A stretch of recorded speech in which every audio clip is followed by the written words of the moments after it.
Against Everett. Everett having just downed to Lower Columbia in the previous game by a score of 6-1. Take a look at the starting lineups for this ball game.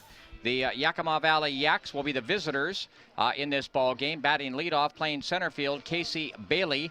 Batting second, playing second base, Brandon Smith. Batting third in right field, Alec Cheney. Batting cleanup at first base, Connor Anderson. Batting fifth, the designated hitter, Karsten Sherman. Batting sixth at third base, Colin Sinkovich. Batting seventh in left field, Parker DePasquale. Batting eighth and doing the catching, Vaughn Ferguson. And batting ninth at shortstop, Tanner Parker. On the mound for Yakima with a record of 2-1, earned run average of 2.48, Jorge Garcia-Lazo. For the Pierce Raiders, their lineup, as announced by fourth-year head coach Kevin Davis, they'll go with Gunnar Schubert at shortstop. Batting second, Andrew Barrera. He's the second baseman. Matt Thompson plays third base. He bats third. Raven Kahana bats fourth. He's at first base. Josh Palmquist bats fifth. He is the catcher. Batting sixth, Hudson Biorik in right field. Batting seventh, the pitcher and designated hitter, Mac McCarty. Batting eighth, Dylan Moran in left field. And batting ninth in center field is Carter Johnson. We'll take a 30-second break, and we'll be back with the first pitch of today's game between the Yakima Yaks and the Pierce Raiders.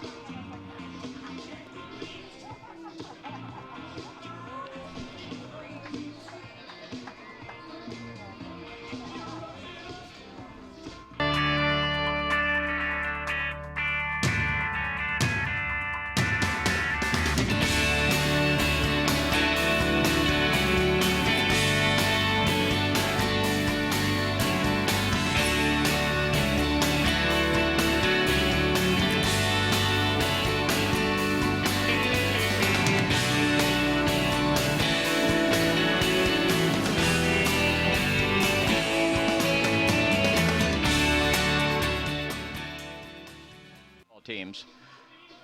Pierce wearing the stark white uniforms today with the maroon lettering and numerals. Yakima Valley with the gray pants and the black jerseys. Yakima Valley, even though they're the only unbeaten team, they are the visiting team today on the basis of a coin flip. I think they were kind of hoping they would be the home team, but the rules say that it is based on a coin flip. Lower Columbia was the visiting team earlier today as well. That felt kind of strange. Yakima Valley, of course, downed Lower Columbia last night 1-0 in a nail biter of a ball game as they came up with their one run in the ninth inning. Leading off for the Yaks is Casey Bailey, the center fielder, a .293 hitter on the year. There's the first pitch from McCarty, called a strike. First pitch, 4:10 p.m. 4:10 p.m. Only 5 minutes later than we planned on starting. There's the next pitch, chopped up the first base side. Fielded there by the pitcher, McCarty. Throws to first. Kind of a wide throw, but Raven Kahana manages to keep the foot on the bag and flag it down. So one man quickly down here. Score it 1-3. And that'll bring in Brandon Smith, the second baseman. McCarty kind of comes from down under with the delivery. McCarty had a home run in yesterday's ball game. Right-handed pitcher, working from the center of the pitching rubber, both feet on the rubber. Here comes the pitch to Smith. Down low and outside, ball one. Smith, a left-handed batter as well, a .292 hitter on the year.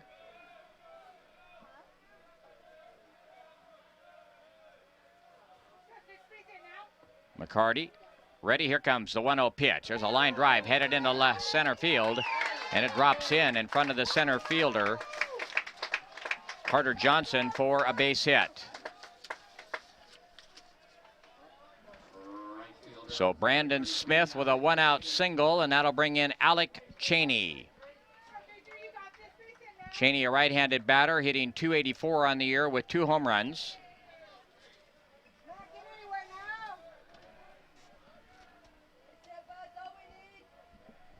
McCarty peering down to his catcher, Josh Palmquist, who was the designated hitter yesterday. Here comes the pitch. Fastball in and over for a strike, and the count is 0-1. McCarty comes from way down under.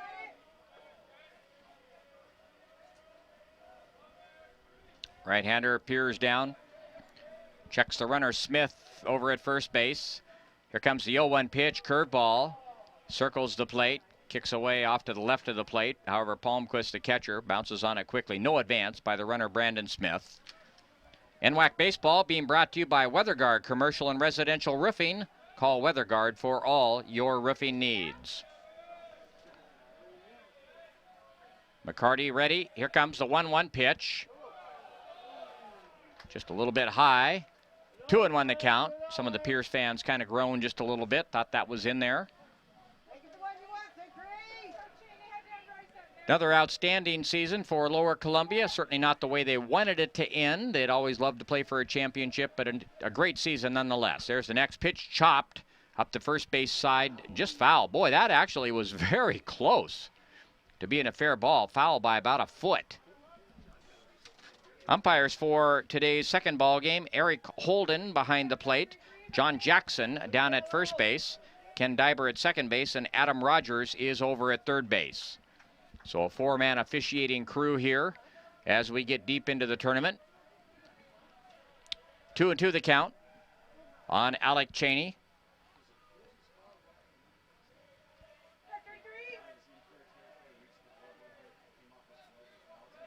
McCarty ready. Here comes the 2-2 pitch. Fouled behind the plate, up and out of play over the press box. Count remains 2-2. Actually, it's into the screen just above the press box. On deck batter, Connor Anderson chases it down.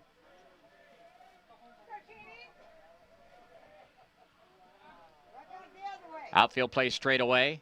Wind blowing ever so gently in from the left field fence. Every once in a while, it blows from left to right. Here comes the next pitch, outside, ball 3. 3-2 the count on Alec Cheney. 306 feet down the left field line at Story Field. 342 to left center, 387 to dead center. You have to put it on the roof of a two-story batting barn for it to be a home run. 354 to right center, 326 down the right field line. Here, runner from first goes. The pitch, swing and a miss, strike 3. Throw down to second base, and in safely with a stolen base is a Brandon Smith. So Alex Cheney is the first strikeout victim of the game. On the play, Brandon Smith steals second base. And they call batter interference. So batter interference is called, and so the runner going down to second base is going to be called out. And that will do it for Yakima here in the top half of the first. So no runs on one hit, no errors, nobody left. We move to the bottom half of the first. The score, Yakima nothing. Pierce coming to bat. The first day of school is kind of scary. You don't know your teachers yet or who your friends will be. But school is really important. It's how you learn things and grow. Okay, I'm ready. You're gonna do great, Mommy.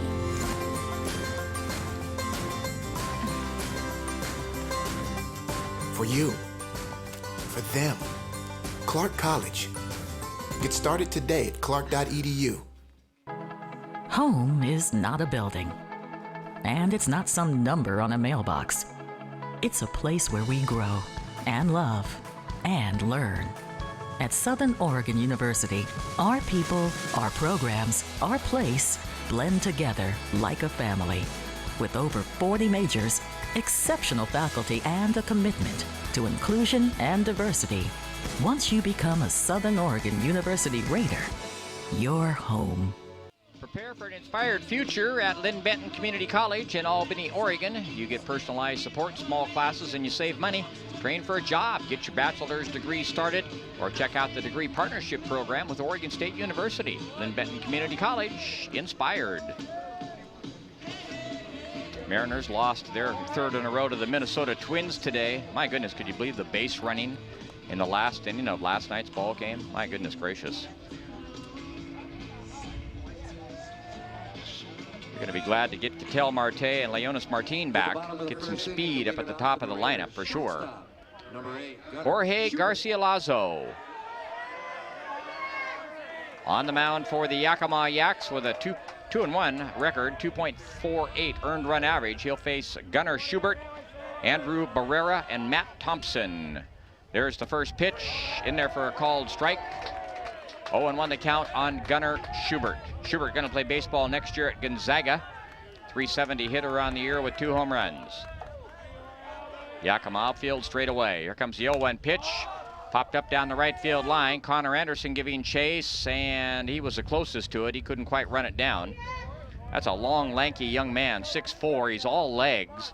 Looks taller than 6'4", and very agile. He can pick him up and lay him down, I'm here to tell you. 0-2 the count on Gunnar Schubert. This is a real tall Yakima Valley squad.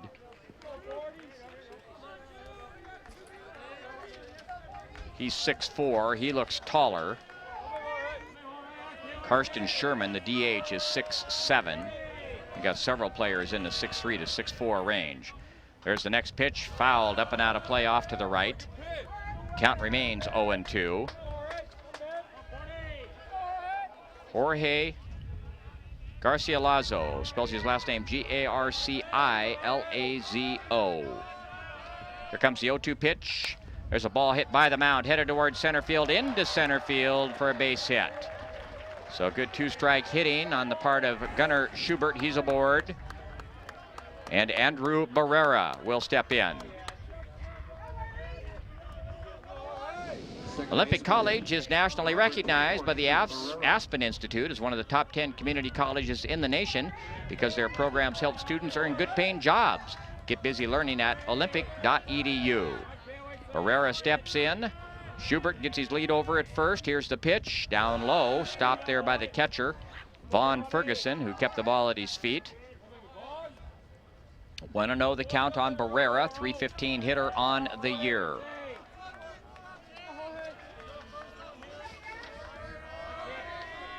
Garcia-Lazo, next pitch, popped up behind the plate. 1-1 the count on Barrera.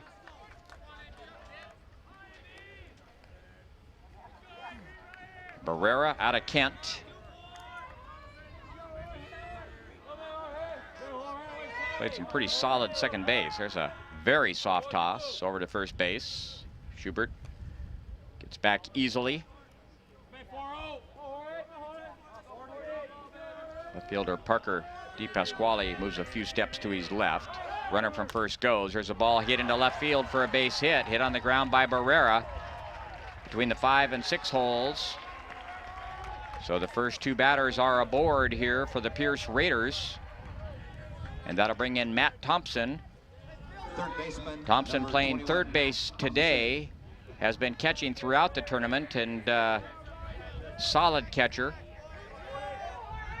I know Gary Ernest was very impressed with his play behind the plate. Gary working with Bobby Rose and Carol Carlson as official scorekeepers throughout the tournament. There's no pitch as the batter, Thompson, had called timeout and stepped out.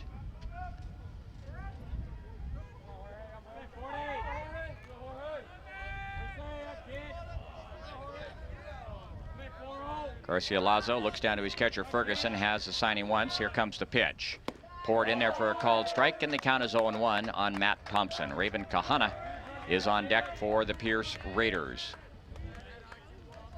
Not bad fan representation by Pierce. And Yakima's got a pretty loyal following here today as well. And once again, Thompson calls timeout. The pitch would have been a ball. Some of the Yakima fans not real happy, though, with Thompson stepping out. Maybe a break that time for the Yakima pitcher, Garcia-Lazo. Here comes the 1-1 pitch. Curveball lifted in the air to right center field. The right fielder, Cheney, going back on the ball. It's going to be off the wall. 1 run is in. The throw on the way in. Here comes the second runner from first base. The throw gets cut off. And Connor Anderson, the first baseman, did not make a play. Moving around all the way to third base was Matt Thompson, and the third baseman was there. It was like he wasn't... It was like Connor Anderson didn't think the third baseman was ready to see the throw, and now you're going to see the replay here on Topher Vision. in just a second. There's the runners coming in to score. See if they pick up the play at third base. First baseman number 18, Raven Kahana. Did not. The third baseman, oh, there you did at the very end. He was there ready to take the throw, but Connor Anderson did not relay the ball to third, and they would have had Thompson dead right on that one. So a triple for Thompson. 2 runs are in here in the bottom half of the first. Pierce leading Yakima 2-0. 1-1 the count now on Raven Kahana. Raven started out the season great, then went into quite a little tailspin, and then at the end of the year started to hit the ball hard again and has had a good tournament. Good ball player. There's a drive to deep left field. The left fielder, Di Pasquale, going back on the ball. It's gone. Raven Kahana. A 2-run blast here in the bottom half of the fourth, and just like that, Pierce is on top of Yakima 4-0. And Raven Kahana, a big kid, moves around the bases real well. He's a good runner for a big kid.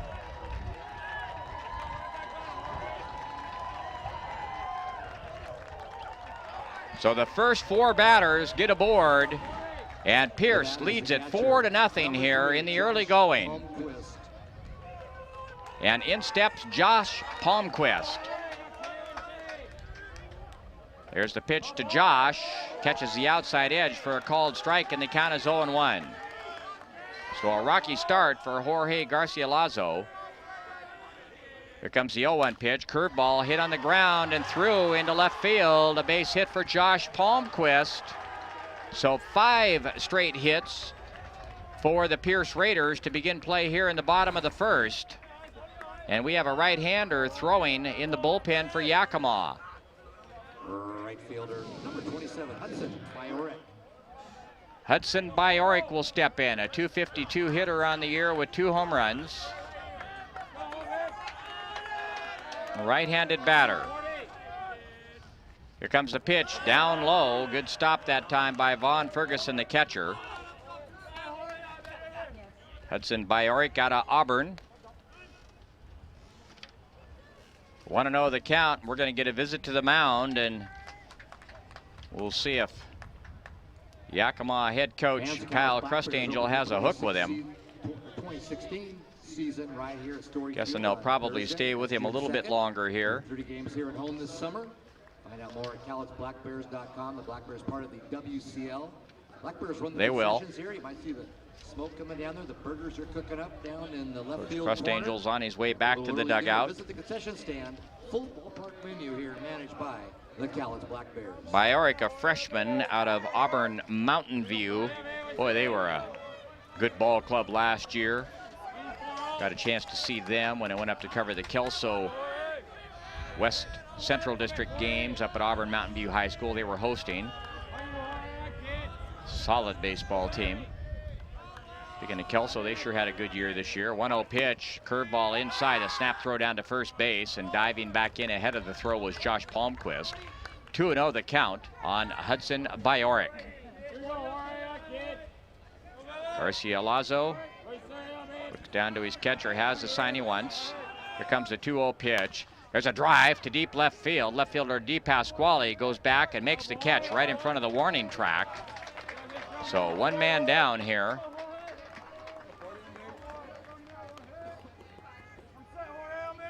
And that'll bring in Mac McCarty, who is doubling as both the pitcher and the designated hitter today. Has 1 home run on the year. That was yesterday here in the NWAC Championships. A .283 hitter on the year. Garcilaso ready, delivers inside, ball 1. NWAC Championship Baseball being brought to you by Windermere Kelso Longview. Exceptional people providing exceptional service. Garcilaso ready, there's the pitch. There's a ground ball sharply into the hole in left field, another base hit. That's 6 hits in the inning. On the play, Palmquist moves into second base. So far, Garcilaso not fooling anybody. Left fielder, number 5. Jorge out of Kuna, Idaho. He's a freshman.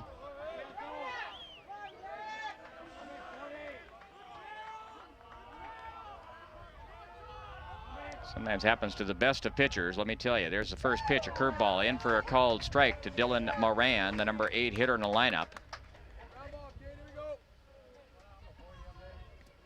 Dylan, a left-handed batter. Here comes the pitch. Curveball stays high, 1-1 the count. Carter Johnson is on deck. Josh Palmquist, the runner at second. Mac McCarty, the runner at first. 4-0 here in the bottom of the first. Pierce leads Yakima. Yakima, the only unbeaten team in the tournament. Here comes the 1-1 pitch. Fastball high. 2-1 the count. If Yakima wins, they will play Everett tomorrow at 12:05. Here comes the 2-1 pitch. On the outside edge for a called strike. And the count evens up at 2-2. Dylan Moran, a sophomore out of Bonnie Lake High School. Boy, that Puget Sound Basin just rich in baseball talent. Outfield plays straight away, medium depth. Garcilaso ready, the pitch. Popped up left side. Third baseman Sinkovich calls for it, makes the catch. So 2 men down now in the bottom of the first, and that'll bring up the 9th hitter in the lineup, Carter Johnson.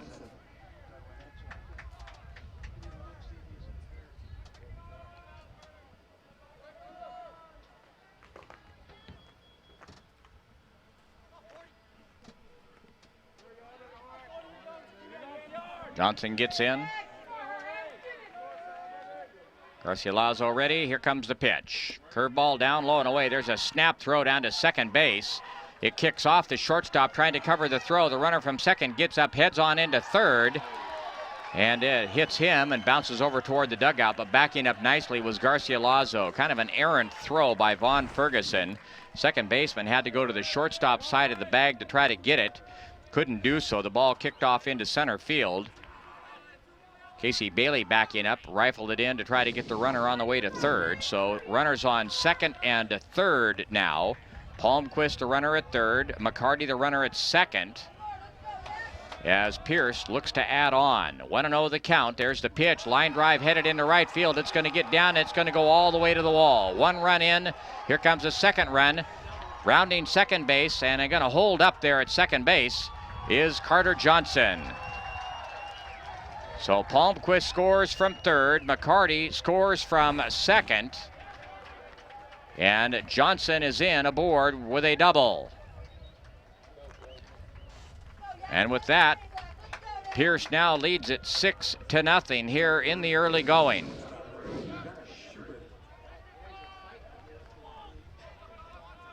So the Raiders have batted around. And Gunnar Schubert, who led off the game with a single, will step in. 6 runs on 7 hits here in the bottom half of the first inning for the Pierce Raiders. Garcilaso ready. Checks the runner Johnson at second. Delivers. Curveball inside, ball 1. This is just one of those innings, man. I'm telling you. Garcilaso is going to go home and have go back to the hotel tonight and have absolute nightmares. And every athlete has this happen at least once. There's a fly ball lifted into right center field. The center fielder, Bailey, ranging over, makes the catch. And that will do it for the Raiders here in the bottom of the first. But they come up with 6 runs on 7 hits. There was 1 error and 1 runner left on base. We've played 1. The score, Pierce 6, Yakima nothing. I love biology because I'm interested in how different ticks can be on different trails can actually impact human infection rates of Rocky Mountain spotted fever. I did all of the research from the ground up. I got into grad school at the University of Notre Dame. The research opportunities that I've gotten here were absolutely instrumental in my getting into grad school. I love bugs and other arthropods, yeah. Especially the ones that carry disease.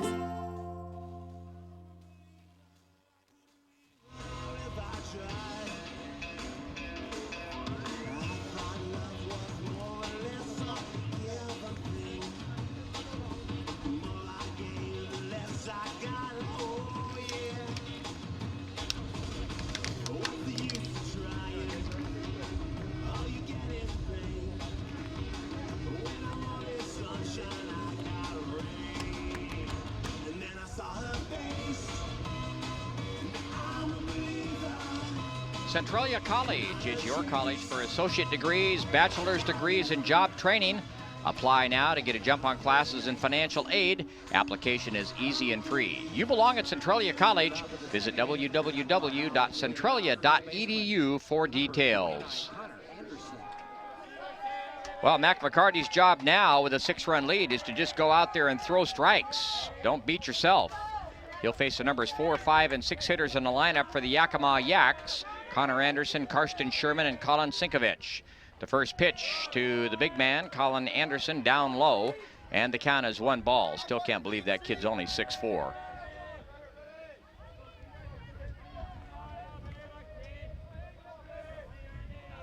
First pitch was a ball. Here comes the 1-0 pitch. Chopped to the right side. Andrew Barrera there. Fields and throws to first in time. 1 man down. Thinking about transferring, think about Eastern Washington University. EWU is just minutes from trails and lakes, as well as the state's 2nd largest city. But it's not just a great location. Eastern Washington offers cutting-edge STEM degrees and is Washington State's best academic value for transfer students. Learn more today at ewu.edu/transfer. Sherman, a left-handed batter, takes the first pitch outside, ball 1. Switch hitter is Sherman, batting left-handed against the right-hander McCarty. This big guy hit a foul ball over near the new fitness center on Lower Columbia College's campus night before last. Foul, but long foul ball at that. Big guy. McCarty ready. Here comes the 1-0 pitch. There's a chopper to the right side right there. Oh man, Barrera had to go up and get it as that took a wicked hop up high. Nice play by Andrew Barrera, and he throws out Karsten Sherman. So 2 men down here quickly in the top half of the 2nd, and that'll bring up Colin Sinkovich. NWAC Championship Baseball being brought to you by Thomas Automatic Transmissions, a family tradition. Here comes the pitch, a curveball in for a called strike, and the count is 0-1 on Colin Sinkovich.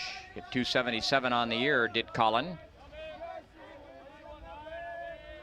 McCarty ready. Here comes the 0-1 pitch. Swing and a miss, and a breaking ball outside. 0-2 the count.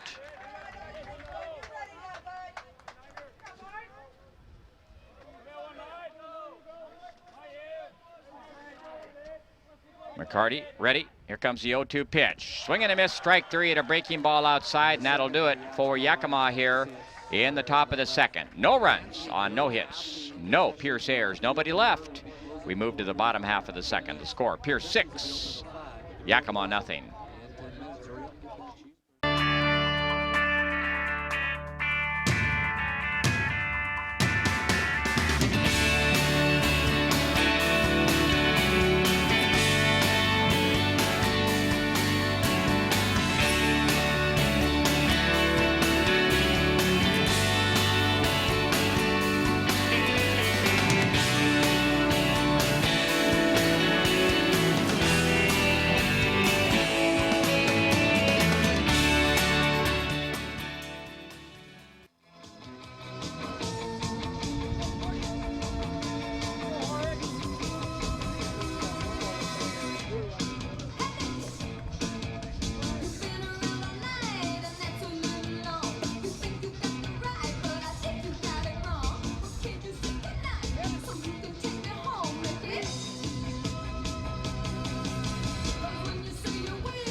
NWAC Championship Baseball being brought to you in part by Watkins Tractor and Supply, the people who really know tractors, farms, and gardens in downtown Kelso.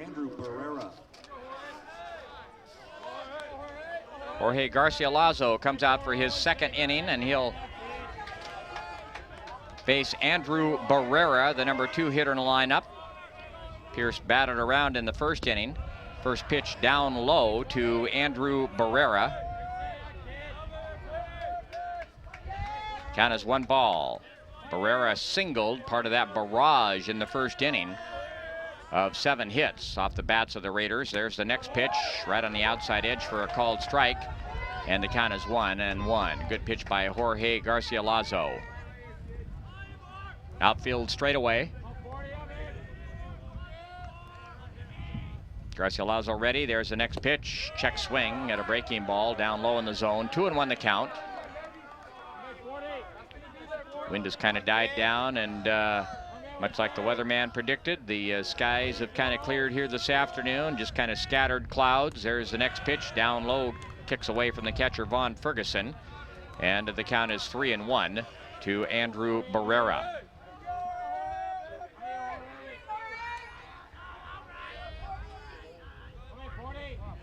Garcilaso has the sign he wants. There's the pitch. Popped up right center field. The right fielder, Alec Cheney, settles under it, makes the catch. Third baseman, number 21. So one man down here in the bottom half of the second, and that'll bring up the third baseman, Matt Thompson. Thompson tripled his first time up.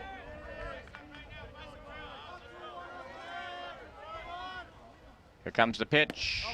Fastball just off the outside edge, and the count is 1-ball.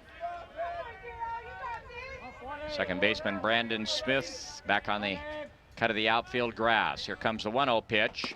Up high, ball 2, 2-0 the count. Sure, Yakima a little bit shell-shocked after that first inning in which Pierce scored the 6 runs. There's the next pitch way high, comes all the way to the backstop. 3-0 the count. Ball looked like it kind of slipped out of the hands of Jorge Garcilaso.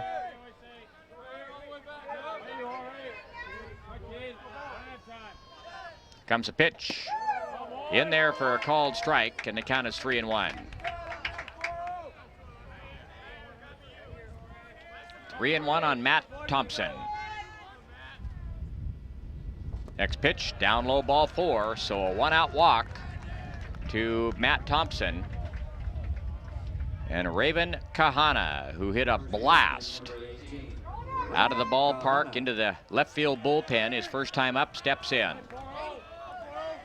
Surprisingly enough, that was only the second home run of the year for Raven Kahana.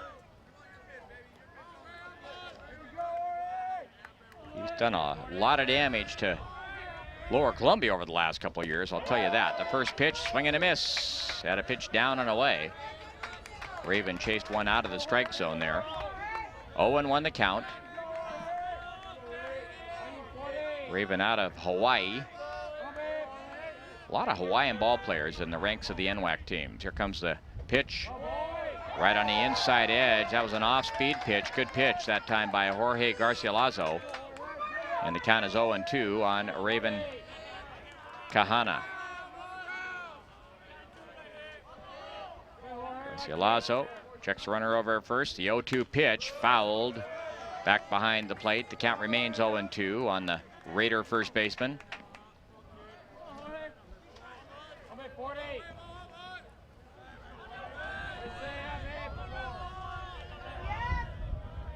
Garcilaso.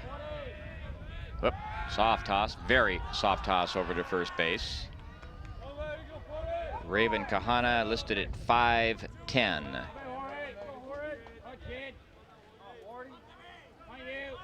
Out of Iwa Beach, Hawaii. There's the next pitch. Down low, ball 1, 1-2 the count.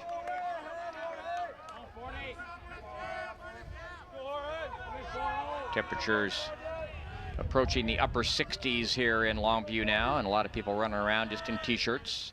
Here comes a 1-2 pitch, lined into center field for a base hit. So Raven Kahana, who's having a mighty fine NWAC tournament, is 2 for 2 on the day. On the play, Matt Thompson will advance to second base, and that'll bring in Josh Palmquist. Palmquist singled and scored a run his first time up. Right-hander continuing to warm up in the bullpen for Yakima. Garcilaso ready, the first pitch to Palmquist, outside ball 1. 1-0 the count.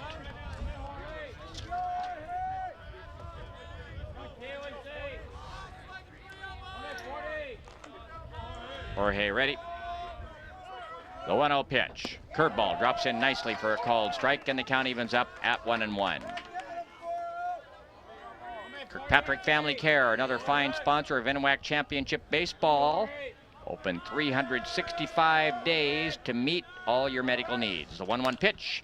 Lifted in the air to right center field. The right fielder, Alex Cheney, positioned perfectly, makes the catch, gets the toss in. The runner at second holds, as does Raven Kahana at first. So 2 men down now with 2 runners aboard, and that'll bring in Hudson Bajorek. Bajorek lined to left field his last time up. Hudson Bajorek.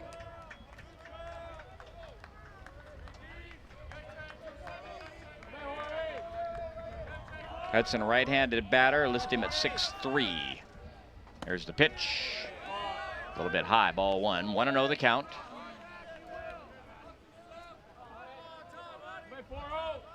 Bajorek, after stepping out of the batter's box to look down to his third base coach, Jacob Phillips, now gets back in. Here comes the pitch. Curveball in for a called strike, catches the inside edge, and the count is 1-1.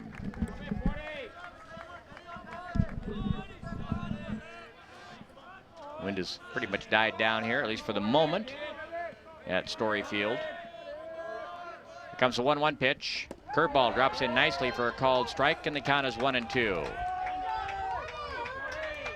Garcilaso has pretty good breaking ball. Starting to break a little more crisply than it was in the first inning. Checks the runner at second base. Here comes the 1-2 pitch. Curveball chopped by the mound. Big bounce for the shortstop. Charges, throws to first in time. Nice play by the shortstop, Tanner Parker. And that'll do it for Pierce here in the bottom half of the second.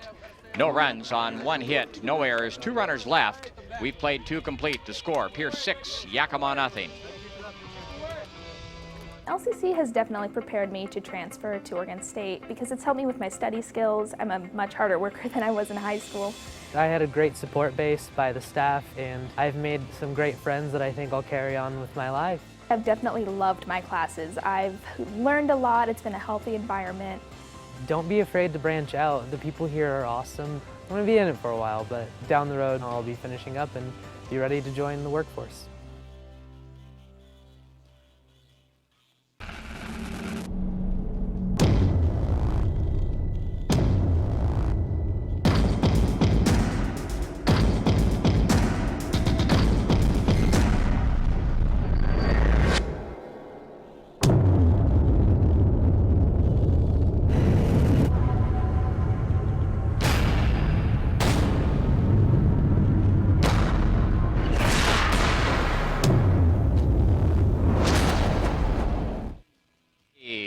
Continues his warm-up tosses as we get ready to play here in the top half of the third. Pierce leading the Yakima Yaks by a score of 6-0 as they jumped on Yakima with 6 runs on 7 hits in that first inning. McCarty will face the bottom third of the Yakima lineup here in the top half of the third. Parker DePasquale, Vaughn Ferguson, and Tanner Parker. DePasquale, .298 hitter on the year with 1 home run. As a team, Yakima only had 13 home runs on the year. The first pitch is a breaking ball in for a called strike, and the count is 0-1 on Parker DePasquale. McCarty ready, the next pitch. There's a sharply hit ball, fielded in there by the shortstop, range into his left, the throw to first in time. Nice play by Gunnar Schubert. Kid's a big-time ball player, let me tell you, and that's why he's headed to Gonzaga, and there you see the replay. That ball was sharply hit, and just real quick on his feet is Gunnar Schubert. Great range. Made that play look easy. So 1 man down here in the top half of the third. Now that'll bring in Vaughn Ferguson.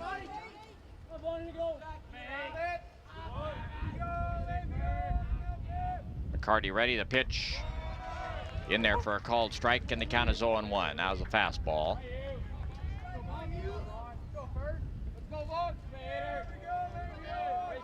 Ferguson, a sophomore out of Cascade High School in Everett. There's a pitch lifted in the air to left center field. Center fielder Carter Johnson settles under it, makes the one-handed catch. So 2 men down. And that will bring in the number 9 hitter in the lineup, Tanner Parker. Parker, the Yakima shortstop. 316 average for Tanner, left-handed batter.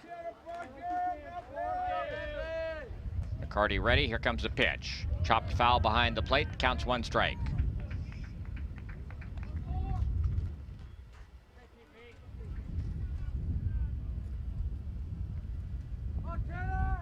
Parker, a freshman out of Ferris High School in Spokane. Here comes the 0-1 pitch outside.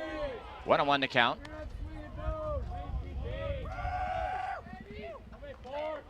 Of course, Yakima along a hotbed of baseball talent over there. That Yakima Beetle Legion team always so good. There's the next pitch, a breaking ball fouled behind the plate. 1-2 the count.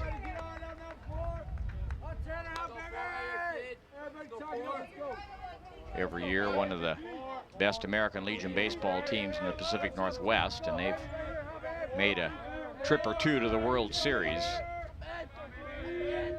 Here comes the 1-2 pitch.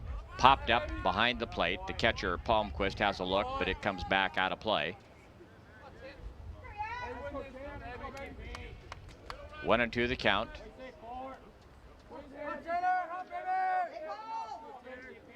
McCarty back up on top of the rubber.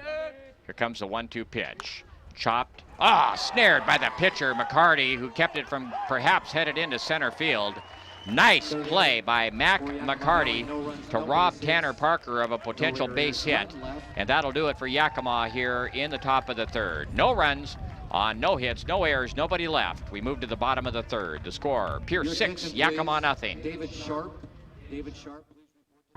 What if your dreams could change the world? What would you do? Where would you start?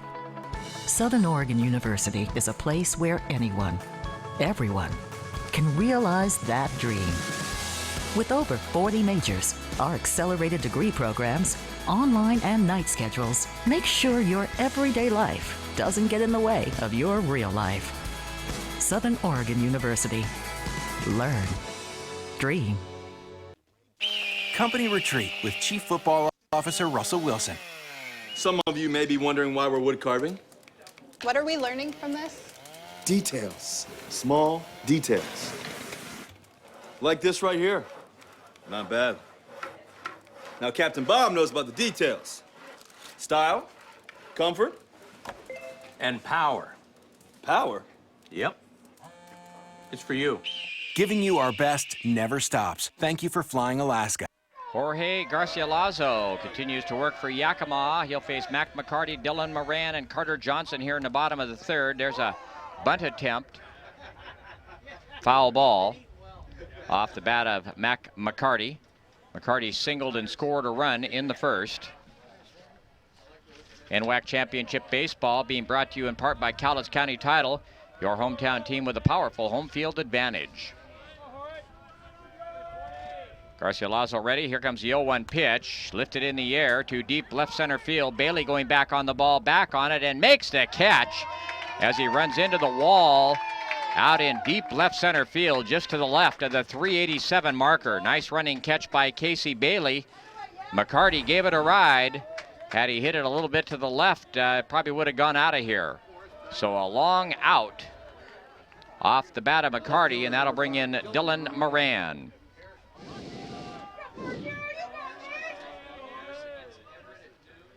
Here comes the first pitch to Dylan. Curveball stays high, and the count is 1-ball. Right-hander down in the Yakima bullpen. Continues to throw. Here comes the 1-0 pitch. Called a strike, and the count evens up at 1-1.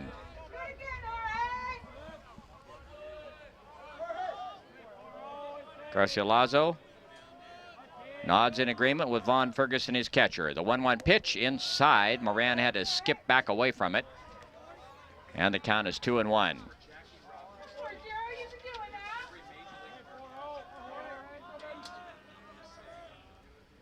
Here comes the next pitch. Down low, ball 3, 3-1 the count.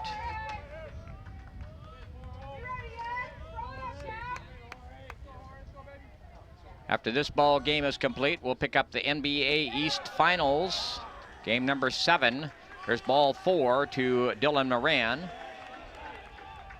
So a base on balls.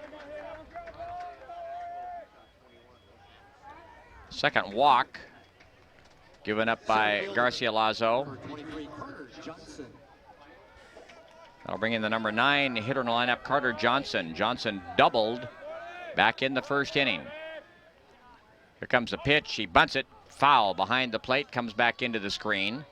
Count is 1 strike on Carter Johnson.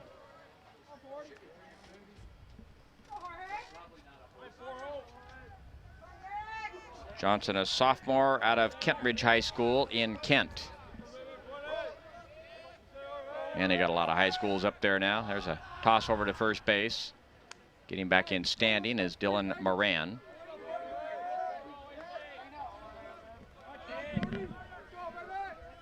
Comes the 0-1 pitch. Curveball circles the plate. 1-1 the count. Johnson leans down and gets a look from his third base coach, Jacob Phillips.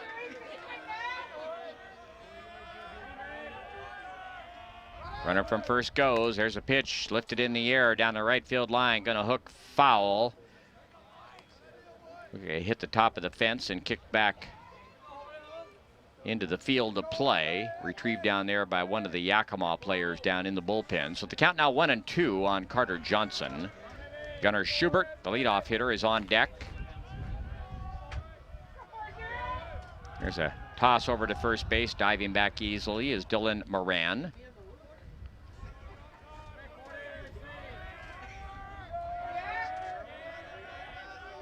Here comes a 1-2 pitch. Swing and a miss at a breaking ball down low and away. Nice pitch that time by Jorge Garcilaso. Top of the batting order for the Raiders. Shortstop. First strikeout for Jorge.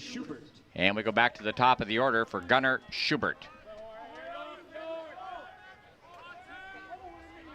Schubert singled and scored a run in the first and skied to center.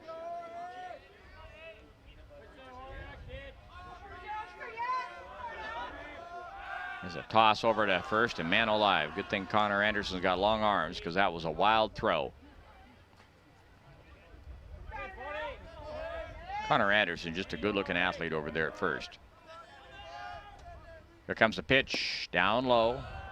1-0 the count on Gunnar Schubert. Andrew Barrera is the on-deck batter. Left fielder Parker DePasquale plays very deep. Outfield straight away. The next pitch, curveball, misses. 2-0 the count. Ball kicks off to the right of home plate, chased down by Ferguson. No advance by the runner, Dylan Moran at first base.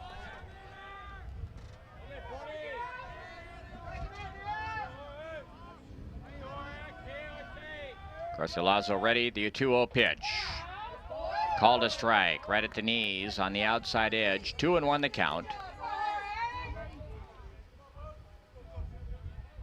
And the umpiring has been consistent in giving the low strike. They've been that way actually for years. There's the next pitch. Hit sharply on the ground into right field for a base hit. Moran, who had to hold up or be hit by that scorcher on the right side, is only able to advance to second base. So Schubert is now 2 for 3 on the day. And that'll bring in the number 2 hitter in the lineup, Andrew Barrera. The batter, the second baseman, number 24, Andrew Barrera. Barrera singled and scored a run in the first and skied to right in the second. Another player out of Kentridge High School. Here comes the pitch. Breaking ball down low and away, ball 1. The right-hander that was throwing in the Yakima bullpen has now sat back down.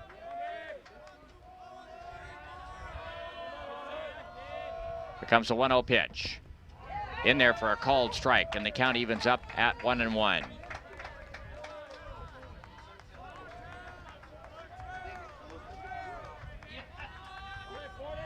Garcilaso taking a little time between pitches now with runners on first and second. There's a fake move back to second base.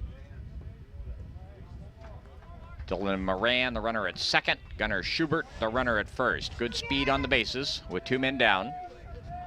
Here in the bottom of the third. Pierce leading Yakima 6-0. Here comes the pitch. Chop to the left side. Third baseman charges. Going to be a tough play. Nice play and a good throw and a nice scoop over there by Connor Anderson at first. And that'll do it for Pierce here in the bottom half of the third. No runs on one hit, no errors, 2 runners left. We've played 3 complete. The score, Pierce 6, Yakima nothing.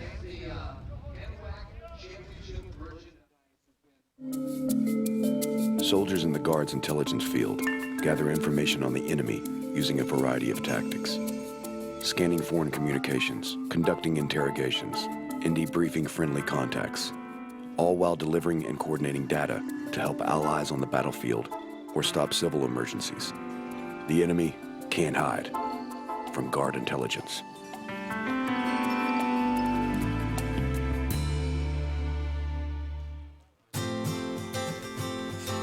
The first day of school is kind of scary. You don't know your teachers yet or who your friends will be. But school is really important. It's how you learn things and grow. Okay, I'm ready. You're gonna do great, Mommy.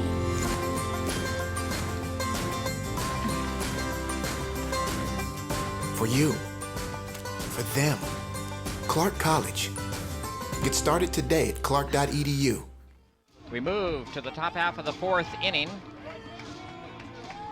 Mac McCarty has faced the minimum number of batters. He's given up a hit, but there was a batter interference call that erased Brandon Smith trying to steal second base after he had singled in the first.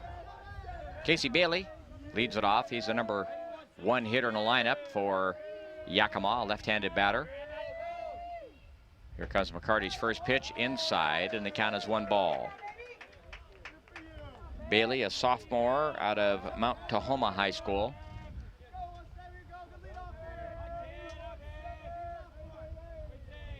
Comes a 1-0 pitch. Hit on the ground right side. Right there, Barrera ranging to his left, throws to first in time to get Casey Bailey hustling up the line. So quickly 1 man down here in the top half of the 4th, and that'll bring in Brandon Smith. Again, Smith singled in the first, but when he was trying to steal second, there was a batter interference call on a 3rd strike, so it ended the 1st inning. McCarty ready. Here comes the pitch. Breaking ball catches the inside edge for a called strike, and the count is 0-1.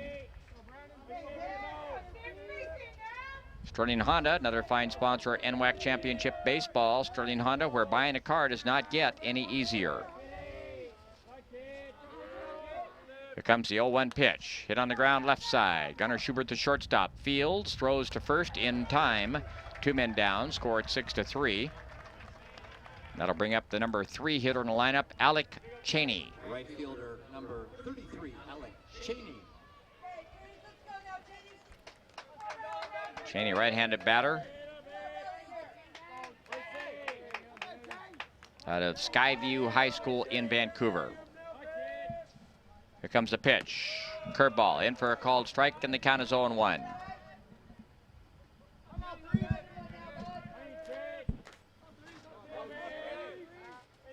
McCarty back up on the pitching rubber. Here comes the 0-1 pitch. Breaking ball outside. 1-1 the count.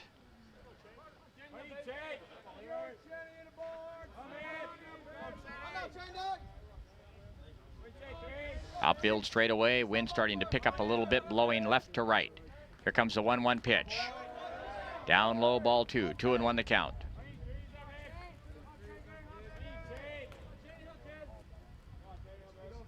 Connor Anderson is in the on-deck circle for Yakima.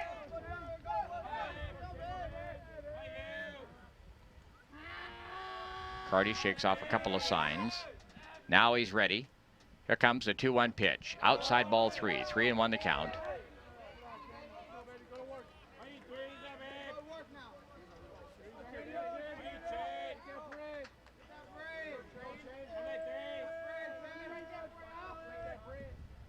McCarty ready. Next pitch, outside ball 4. So a base on balls to Alec Cheney. 2-out walk. And in steps Connor Anderson, the big first baseman for Yakima, bounced to second his first time up. .342 hitter on the year with 3 home runs. The first baseman, number 29, Connor. He's a sophomore out of Fife. Fife had a nice run in the 2A ranks this year. Baseball team. Here comes a pitch, a check swing, and it'll cost him as it's strike one. Catches the outside edge. 0-1 the count on Connor. Karsten Sherman on deck.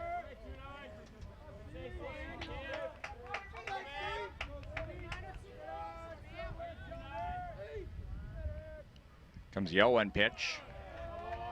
Breaking ball inside. 1-1 the count. 3 teams left in the tournament. These 2 teams right here, along with Everett. Everett won earlier today 6-1 over Lower Columbia, ending Lower Columbia's season. Here comes a 1-1 pitch. Swing and a miss at a breaking ball. 1-2 the count on Connor Anderson.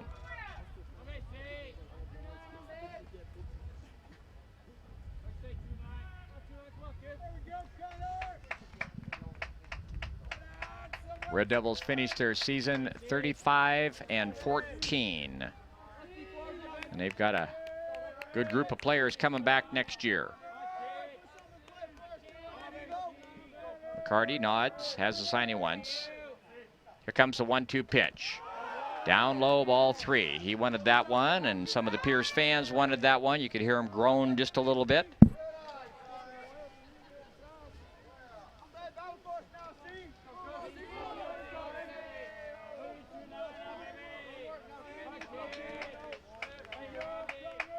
McCarty ready, the 2-2 pitch, and it hit him.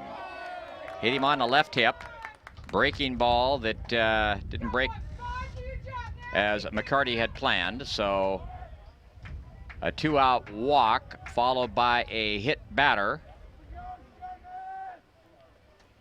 Alec Cheney moves along to second base, and in steps Karsten Sherman. Young man, 6'7", out of Mercer Island. This is a guy that can get you 3 runs back really quick. Here comes a pitch. There's a fly ball lifted into right field. The right fielder, Bjork, moves back about 3-4 steps and hauls it in. So that'll do it for Yakima here in the top half of the 4th. No runs on no hits, no errors, and 2 runners left. We move to the bottom half of the 4th to score. Pierce 6, Yakima nothing. I initially declared my major in mathematics, but I changed my major to computer science after I took just 1 computer science class. When I took a CS class, I realized that it had all of the problem solving that I loved in mathematics, but I could make really cool applications. If you love solving problems, if you have a very logical and mathematical thought process, and you are creative, CS is for you. Really, if you love problem solving, we love you.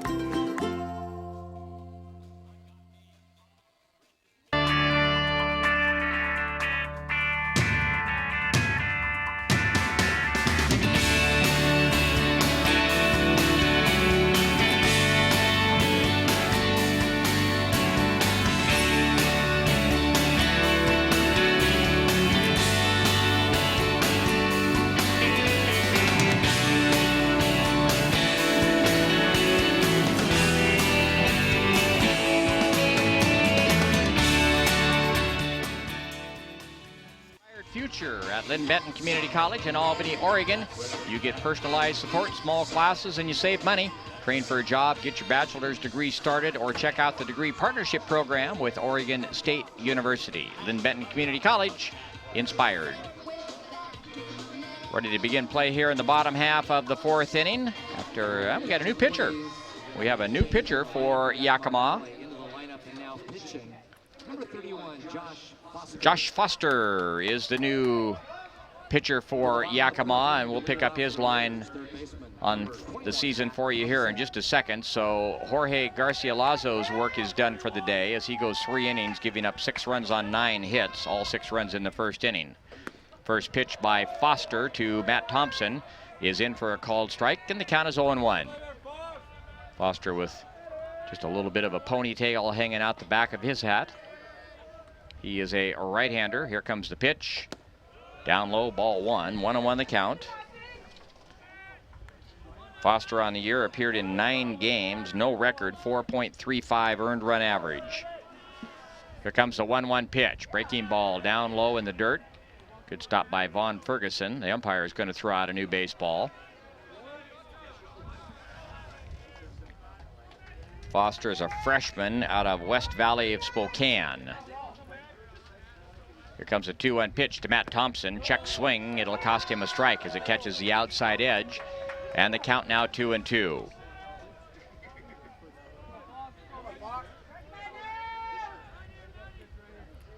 Foster ready. Here comes the 2-2 pitch. Curveball, swing and a miss, dropped by the catcher, picks it up and tosses on down to first base, so they'll record the out. Thompson, a strikeout victim. Baseball fans, Centralia College is your college for associate degrees, bachelor's degrees, and job training. Apply now to get a jump on classes and financial aid. Application, easy and free. You belong at Centralia College. Visit www.centralia.edu for details. Raven Kahana steps in, having a good day, a home run and a single. The first pitch is a curveball that drops in for a called strike, and the count is 0-1. NWAC Baseball being brought to you in part by Cowlitz PUD, one-click bill pay, fast, easy, and secure.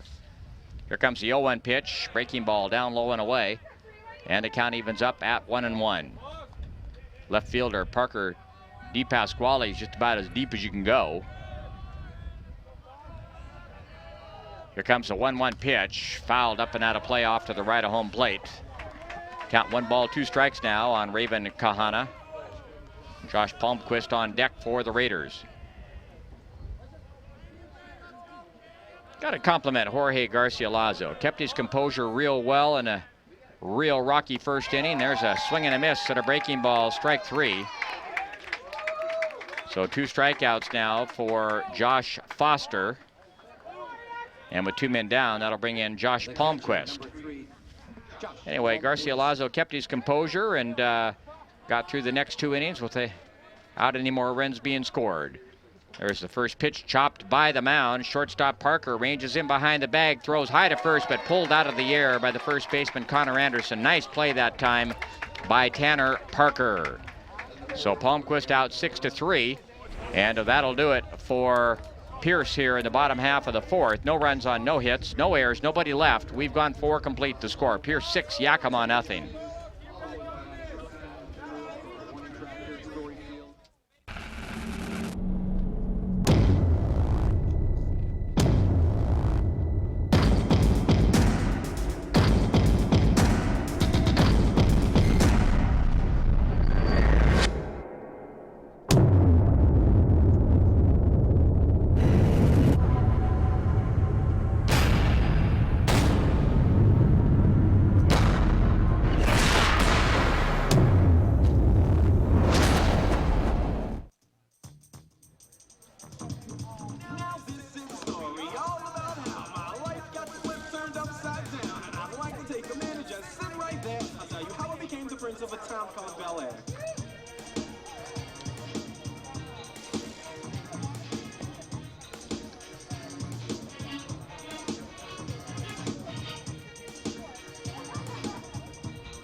Centralia College is your college for associate degrees, bachelor's degrees, and job training.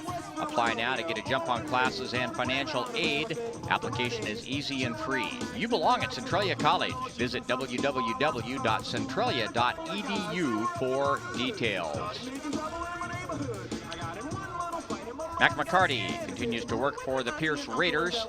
He'll face the numbers 6, 7, and 8 hitters in the lineup for Yakima here in the persons of Colin Sinkovich, Parker DePasquale, and Vaughn Ferguson as we begin play here in the top half of the 5th inning.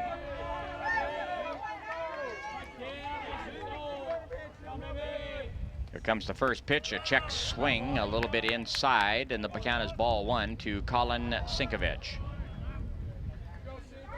Now they called it a strike. Check that. Strike called.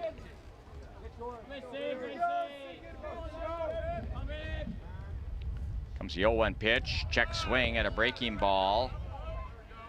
And they say he went. Sharp breaking ball from Mac McCarty, and the count is 0-2 on Colin Sinkovich.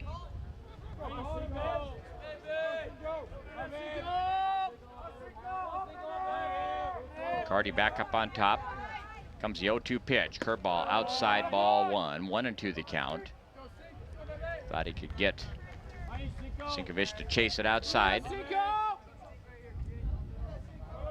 Outfield straightaway.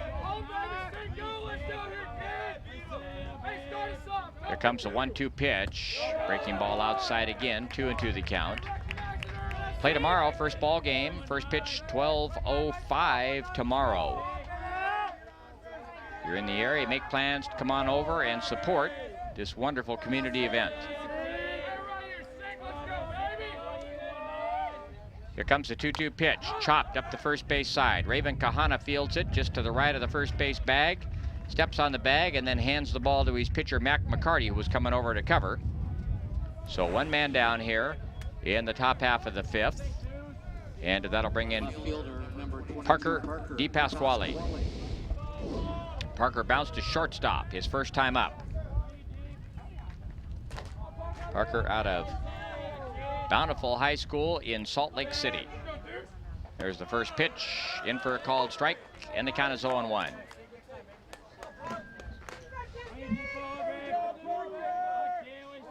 Right-handed batter is Parker. Here's the 0-1 pitch, check swing, and they say he went. So the count is 0-2 now on Parker DePasquale. McCarty seems to have settled into a bit of a groove here. Here comes the next pitch, a check swing. It's a little bit high and outside, and the count now 1-2.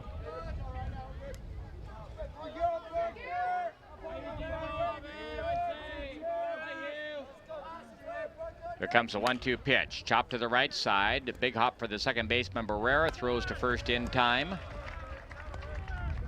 So 2 men down here in the top half of the 5th. Prepare for an inspired future at Lynn Benton Community College in Albany, Oregon. You get personalized support, small classes, and you save money. Train for a job, get your bachelor's degree started, or check out the degree partnership program with Oregon State University. Lynn Benton Community College, inspired. The first pitch, swing and a miss by Vaughn Ferguson. 1 strike the count.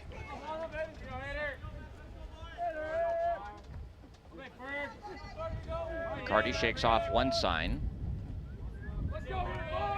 Now he's ready. Here comes the 0-1 pitch.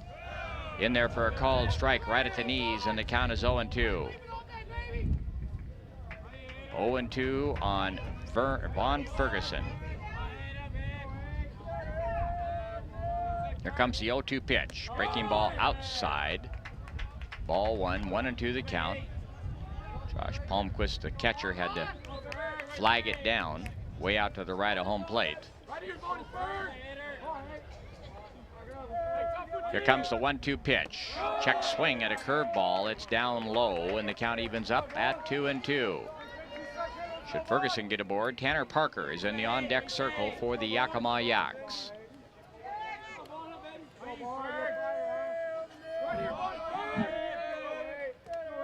Here comes the 2-2 pitch. Chopped at the plate, foul. Kicks off just to the left of home plate. Count remains 2-2 on Vaughn Ferguson.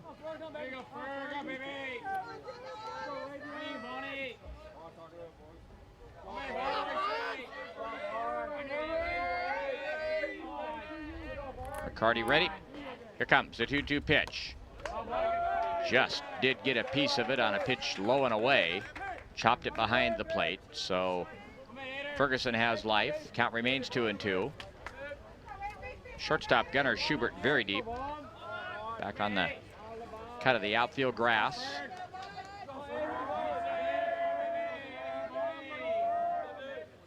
Comes the next pitch, fouled back into the screen. So Ferguson making McCarty work.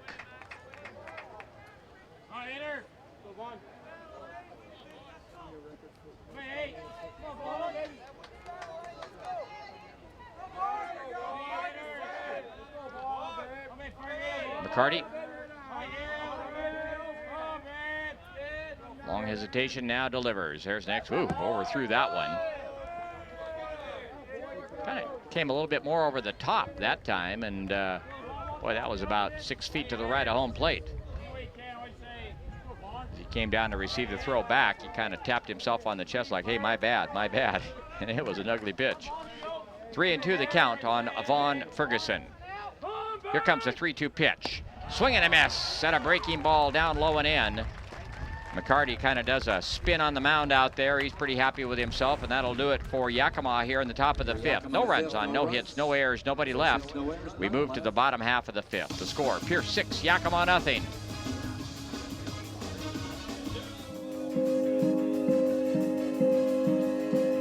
Medical specialists in the Guard are skilled in CPR, field triage, and emergency life support.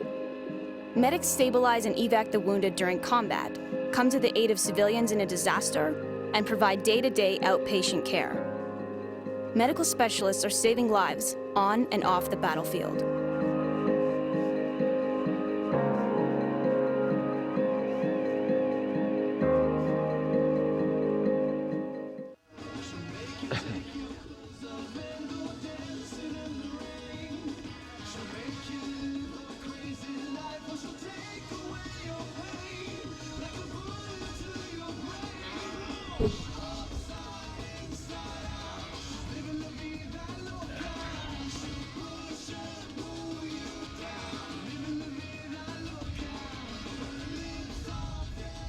And NWAC Championship Baseball also being brought to you today by All Out Sewer and Drain Service.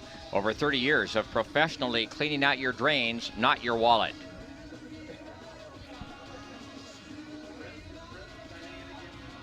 Josh Palmquist, or check that, the catcher Vaughn Ferguson goes out to have a word with his new pitcher Josh Foster. Foster came on in relief in the last inning in place of Jorge Garcia Lazo.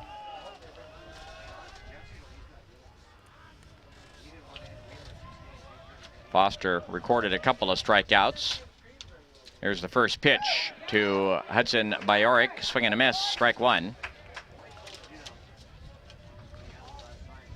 0-1 the count. Bajoric to be followed by Mac McCarty and Dylan Moran. Foster ready. Here comes the 0-1 pitch. Just a little bit low, ball one. 1-1 the count.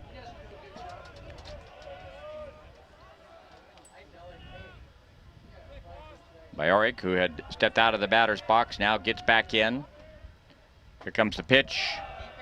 Down low, ball two. 2-1 the count. Game about 1 hour and 10 minutes old as we play here in the bottom half of the fifth inning. It's supposed to be an absolutely lovely day tomorrow here in the Cowlitz County area. 3-1 the count. Pitch down low and away to Bajoric.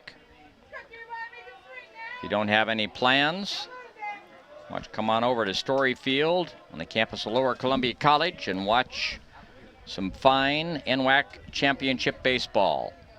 3-1 the count. There's a chopper to the right side. Brandon Smith goes up, gets it, throws to first, and gets the hustling Hudson Bajoric. So one man down here in the bottom half of the fifth, and that'll bring in Max McCarty, the pitcher and designated hitter. McCarty singled in the first, guide to center in the third.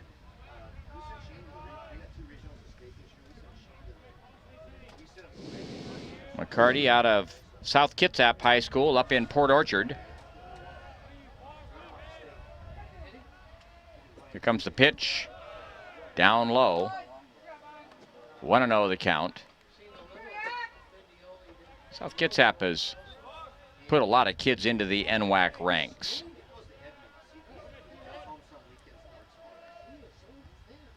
Comes a 1-0 pitch. Curveball stays very high. 2-0 the count. Now Vaughn Ferguson is going to go out and have a word with his pitcher. NWAC Championship Baseball being brought to you in part by Baker Lumber Company, your only locally owned building material store in Kelso, Longview, and by Bud Clary Chevrolet Subaru, treating you like family since 1959 in Longview and Kelso. Hope you're all enjoying your long Memorial Day weekend, those of you who have some time off. Here comes the pitch.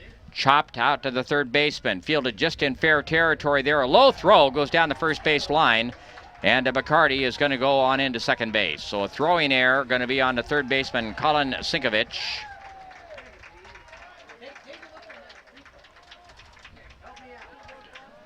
Ball looked like maybe it was going to be foul to me. Well, it maybe was fair ball.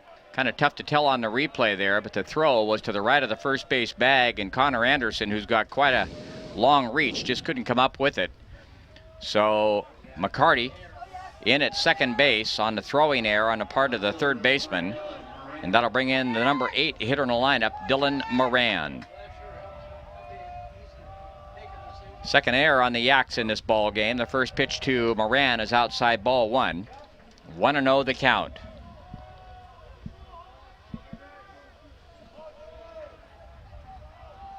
Foster, Josh Foster in relief of Jorge Garcilaso. Checks the runner at second base, delivers. There's a pop-up third base side. Sinkovich, the third baseman, makes the catch right at the end of the coach's box down there. So 2 men down. And that'll bring in Carter Johnson, the number 9 hitter in the lineup. Johnson doubled in the first and struck out in the third.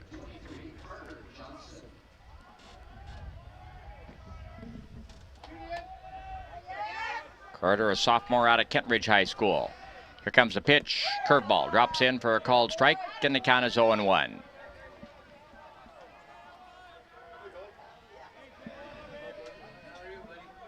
Outfield straightaway. Still a gentle wind here blowing in right now from left field. There's the next pitch. Curveball down low and away. Count evens up at 1-1 on Carter Johnson. Should he get aboard, the leadoff hitter Gunnar Schubert is on deck.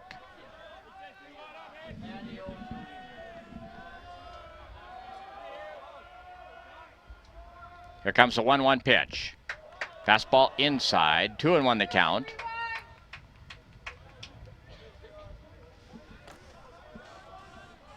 McCarty gets his lead out at second base.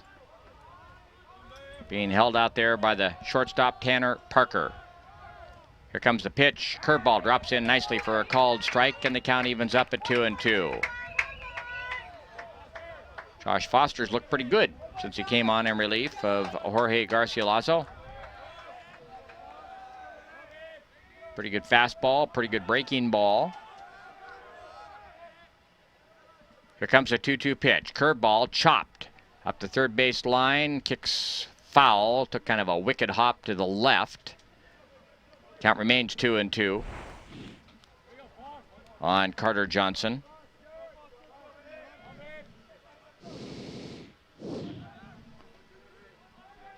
We're in the bottom half of the 5th inning.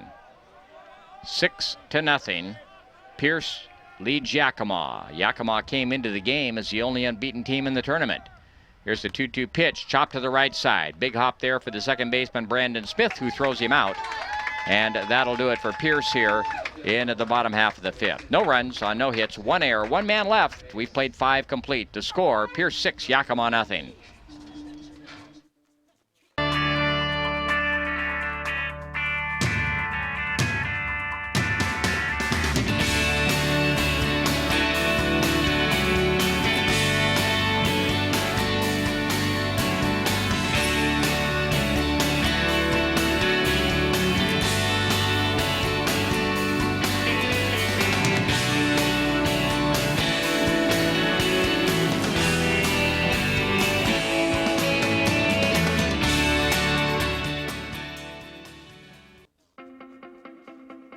The first day of school made it all worth it because I realized that I had made the right choice and I got to pursue my passion, and not just my passion, it was my dream. When I came here and I'm in a class with 20 to 30 people, your teachers remember you by name. They treat you like you're an adult. Don't do something that you hate doing for the rest of your life, because life is short. You only have one life to live. By Carlson's Heating and Air Conditioning, serving the local area for over 50 years, and by Bob's Sporting Goods, famous for the right stuff and the best people since 1947. Just about ready to begin play here in the top half of the 6th inning. Mac McCarty continues to pitch for the Pierce Raiders. working on a one-hit shutout so far through 5. He'll face the numbers 9, 1, and 2 hitters in the lineup for Yakima. Tanner Parker, Casey Bailey, and Brandon Smith here in the top half of the 6th. McCarty is ready. Here comes the pitch. There's a chopper to the right side. Andrew Barrera again has to jump high to get it, and throws in time to get Tanner Parker hustling up the line. So 4-3. Second basemen have been busy tonight for both squads. Let me see, that's 1, 2, 3, 4, 5 assists for Andrew Barrera. Casey Bailey steps in looking for his first hit. 0-2 officially here tonight. 293 hitter on the year. Here comes the pitch. It's chopped to the right side. And once again, Barrera there to field and throw to first in time. That's 6 now for Andrew Barrera. And with 2 men down, that'll bring in Brandon Smith, the Yakima second baseman. Smith singled in the first. And then on a play in which he was trying to steal second, the batter was called for interference. And that would have been a third out of the inning, and was. And then bounced to the shortstop. Left-handed batter. McCarty ready. There's the first pitch, down low, ball 1. 1-0 the count on Brandon Smith. Smith, a sophomore out of West Valley in Yakima. Smith, a .292 hitter on the year. Comes a pitch. In there for a called strike, and the count evens up at 1-1. You're listening to NWAC Championship Baseball on 1490 KLOG Kelso Longview, KLOG.com, and you're watching on Topher Vision. Here comes the 1-1 pitch. Curveball just inside. 2-1 the count. Cannot say enough about the camera work done by the crew of Topher Vision. We've had so many people make positive comments on the work. 2-1 the count on Brandon Smith. Smalls calls timeout and steps out of the batter's box as McCarty starts to go into the windup, and kind of had to awkwardly stop it. Smith gets back in, digs a toe hole. Alec Cheney is the on-deck batter for the Yaks. Here comes a 2-1 pitch. Hit by the mound into center field for a base hit. So Brandon Smith, a 2-out single here in the top half of the 6th. That is only the second hit of the ball game for the Yaks. And that'll bring in the number 3 hitter in the lineup, Alec Cheney. Yakima right fielder number 33. Hard to believe tomorrow is the final day of the NWAC tournament. We always host it with so much anticipation. It's kind of like Christmas. It gets here and man, it's gone. Here comes the pitch. Fastball up high, 1 ball the count. McCarty wants a new baseball, throws the baseball he's got into his catcher, Josh Palmquist, and the umpire. Eric Holden tosses out a new ball.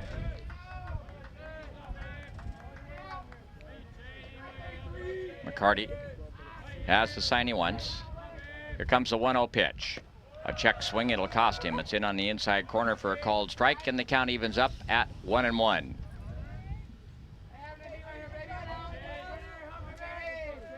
One and 1 the count to Alec Cheney. Should he get aboard, Big Connor Anderson is on deck.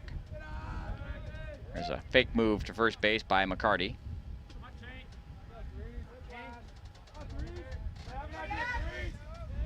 Here comes a 1-1 pitch. Just a little bit low, 2-1 the count. I think McCarty wanted that one a little bit, but doesn't show up the umpire. 2-1 the count. Supposed to be getting into some real hot weather about Tuesday here. Comes a pitch, chopped foul at the plate.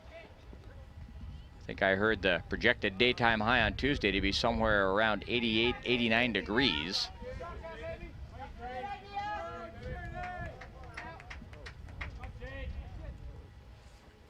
Today perhaps being the transition day into warmer weather.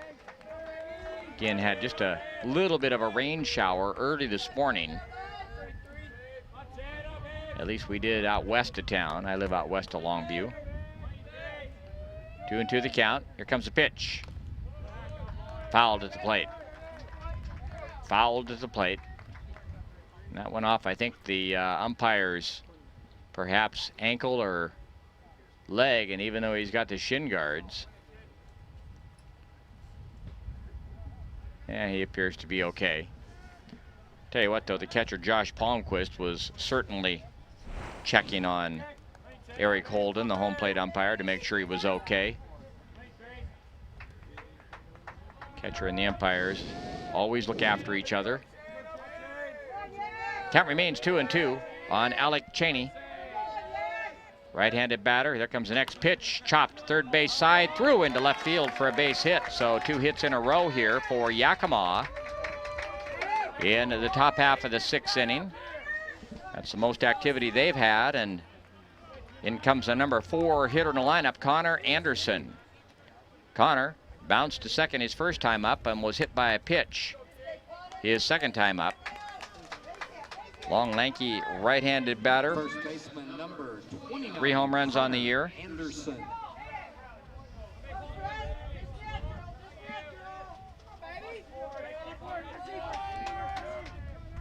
Here comes a pitch.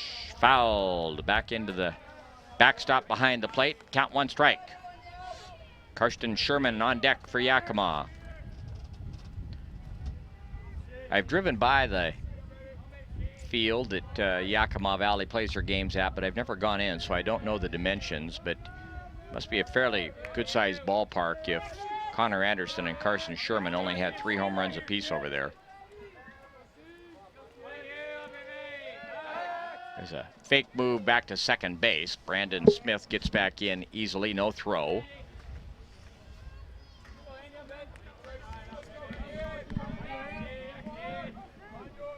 McCarty leans down to get the signal from his catcher, Josh Palmquist. Here comes the 0-1 pitch. Curveball circles the plate. Count evens up at 1-1 on Connor Anderson. NWAC Championship Baseball being brought to you in part by State Farm Insurance. Go see your good neighbor Jessica Mickens in Kelso.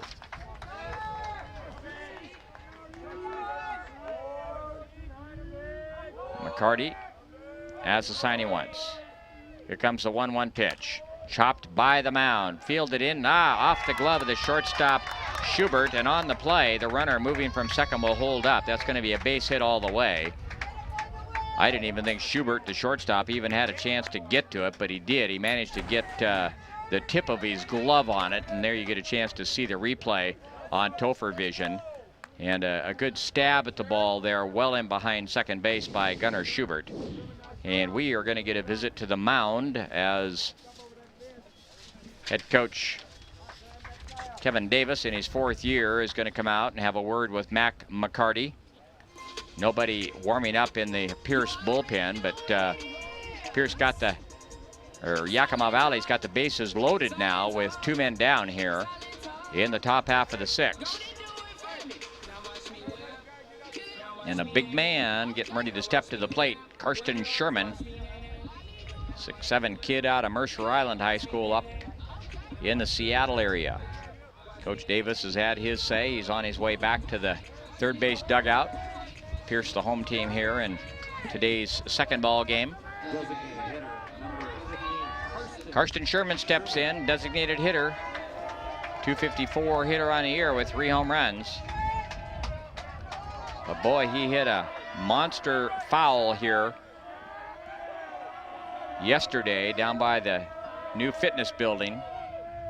Here comes the first pitch, down low, ball 1. 1-0 the count.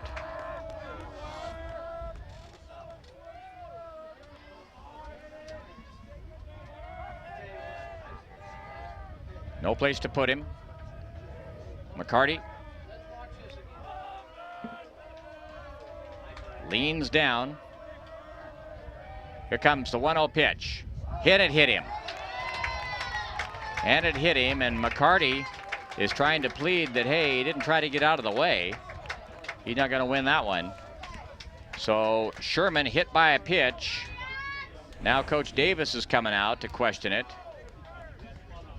And of course McCarty, who's pitching today, is also a catcher, so he's well familiar with how the umpires have been calling that all year. On the play, Brandon Smith will come in and score from third base. Alec Cheney moves from second to third. Connor Anderson moves from first to second. So Yakima is on the board here in the top half of the sixth. Bases are loaded with 2 men out. Coach Davis continues to have his visit with the home plate umpire. That's Eric Holden. In steps Colin Sinkovich. Colin, looking for his first hit today, struck out in the second and bounced to the first baseman unassisted in the fifth. 277 hitter on the year with no home runs.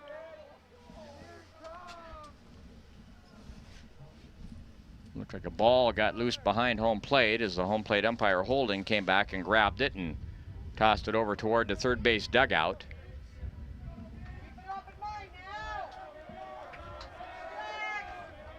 Runners get their leads at all 3 bases.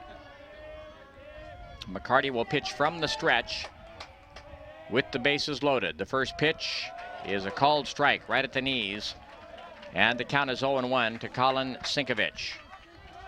Parker DePasquale is on deck for Yakima should Sinkovich get aboard. Here comes the pitch. Curveball, fouled. Off to the right of home plate, and the count quickly 0-2. NWAC Championship Baseball being brought to you in part by Les Schwab Tires, service you can count on with 2 locations in Longview.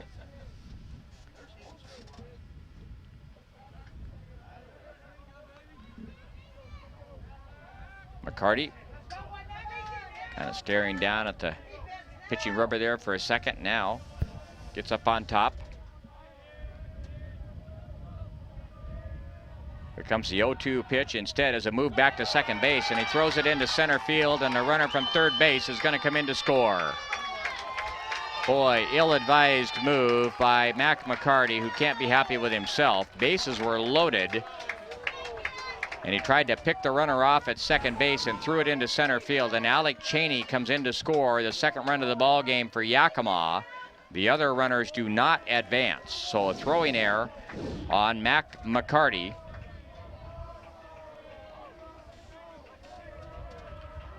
Here comes the 0-2 pitch. Swing and a miss, strike 3. So that'll do it for Yakima here in the top half of the sixth, but they come up with 2 runs on 3 hits. There was 1 error, 2 runners left. We move to the bottom half of the sixth. The score, Pierce 6, Yakima 2.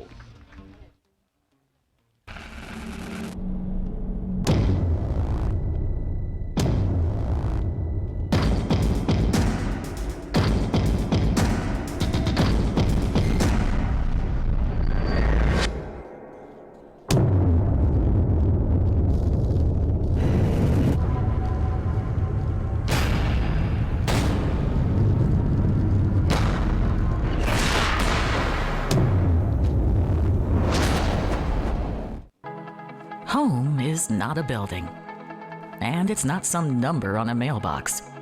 It's a place where we grow and love and learn.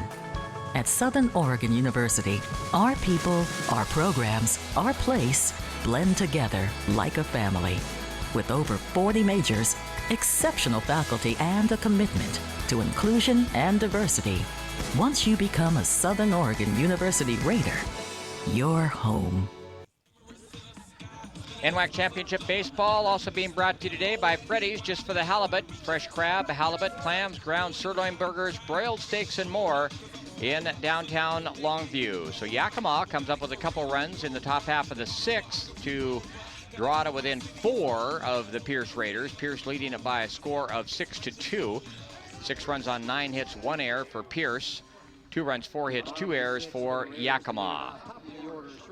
Gunnar Schubert, the leadoff hitter, will in fact lead it off here for Pierce in the bottom of the sixth. He'll be followed by Andrew Barrera and Matt Thompson. Josh Foster continues to pitch in relief for the Yakima Yaks. And the first pitch is laced into left field for a base hit. The left fielder chases it down before it gets into the corner. That's Parker DePasquale who cuts it off. So a leadoff single off the bat of Gunnar Schubert, who is now 3 for 4 in the final ball game of the day. Andrew Barrera will step in. Andrew's 1 for 3, had a single and scored a run back in the first.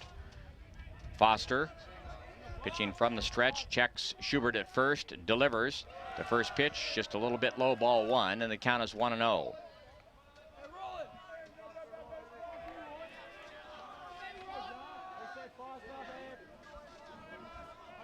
Barrera gets in the box. There's a snap throw over to first base, and that was a fairly close play. Schubert just did get back in.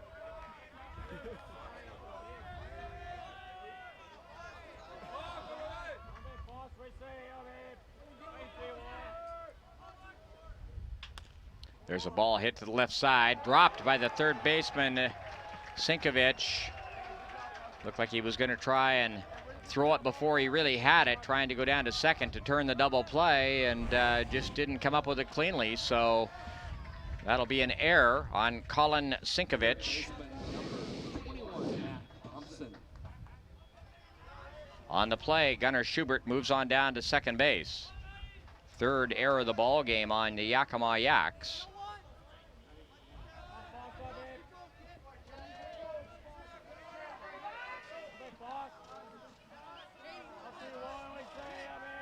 Foster checks the runner at second, delivers, curveball stays very high, ball 1.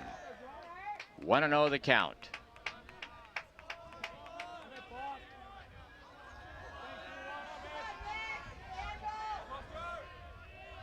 Josh ready, checks the runner at second, delivers.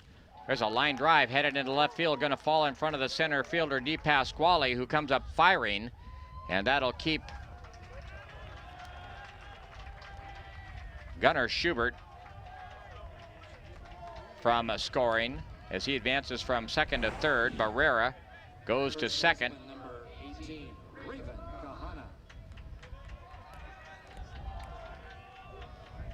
Thompson is a runner at first. So Schubert at third, Barrera at second. Thompson with the single, and the batter is Raven Kahana, and we are going to get a visit to the mound. With that hit, Matt Thompson now officially 2 for 3 on the day. He tripled in the first, drew a base on balls, struck out, and a singled. So Pierce threatening to score here with bases loaded and nobody down in the bottom half of the 6th. And Raven Kahana, who had a 2-run homer in the first inning, will step in. He's had a home run and a single, but did strike out in the 4th inning, so not perfect on the day. Burley, right-handed batter. Here comes the pitch. In there for a called strike. 0-1 the count on Raven Kahana. Connor Anderson, the first baseman, playing up on the cut of the artificial turf, as is the third baseman, Sinkovich. There's the next pitch, swing and a miss at a curve ball. Nice breaking ball that time from Josh Foster, and he's ahead of the count, 0-2 on Raven Kahana. Josh Palmquist is on deck. Here comes the 0-2 pitch. Down low, ball 1. 1-2 the count.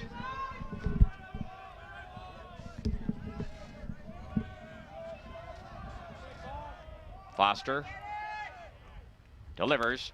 There's a sharply hit ground ball down toward the shortstop. Goes to second for 1. There will be no relay. And on the play, coming in to score, is Gunnar Schubert. On the play, Andrew Barrera goes on into third base. So a fielder's choice off the bat of Raven Kahana. He is aboard at first. Now 1 man down. Runners on first and third. And that'll bring in Josh Palmquist. Palmquist 1 for 3 on the afternoon.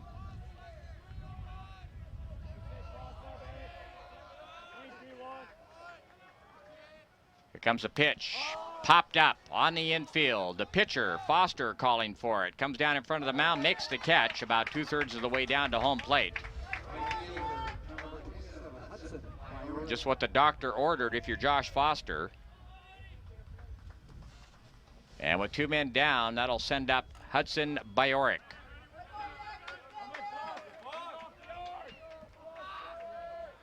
Bajorek looking for his first hit. Line to left, bounce to short, and bounce to second. There's a toss over to first base. Kahana dives back in.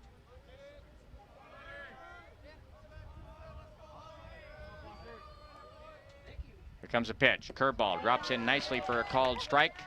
And the count is 0-1.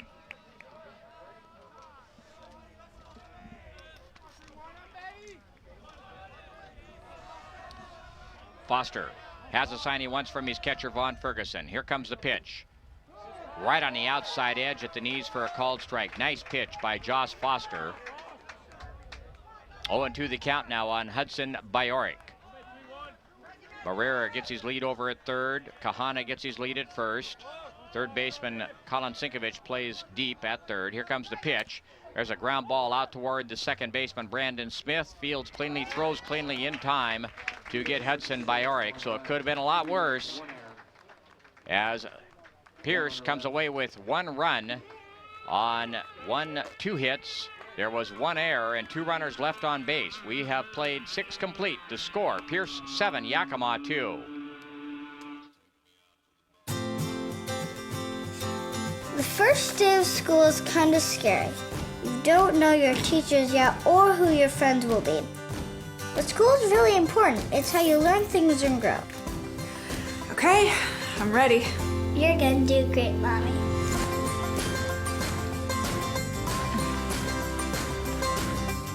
For you, for them, Clark College. Get started today at clark.edu. Company retreat with Chief Football Officer Russell Wilson. Guys, teamwork takes practice. And some days will be a little turbulent. But if we stay focused and show our customers that we care. Care. Now that's giving our best. Best. Sir, for your safety, please remain seated. Yes, ma'am.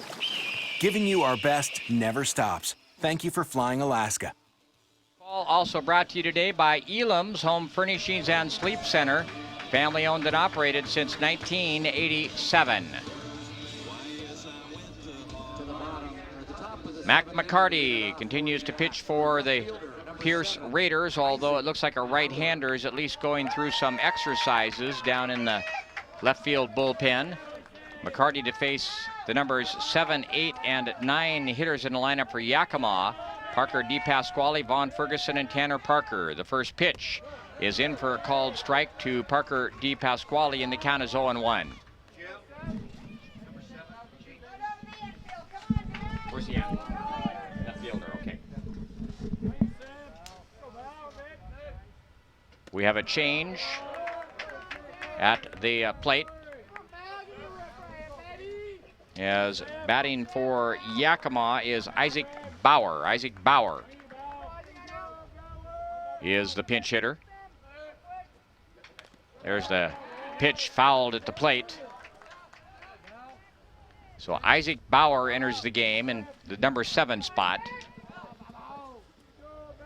And we've got number 43 going to come in as well. Okay, perfect. And McKee, okay. Bobby Rose, the official scorer, nice enough to come down and fill me in on some of the substitutions for Yakima. 2-2 the count on Isaac Bauer.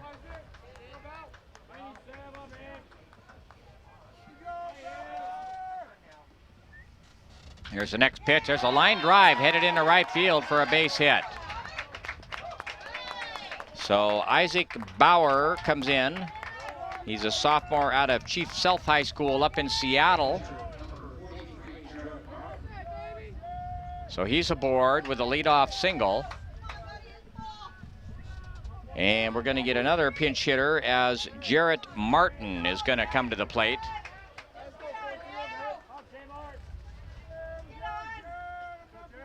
Martin coming in place of Vaughn Ferguson. Martin, a left-handed batter. First pitch in there for a called strike. And the count is 0-1. Martin with the long hair hanging out beneath the back of the helmet. Out of West Valley in Yakima. Wide open stance for the left-hander. Here comes the pitch.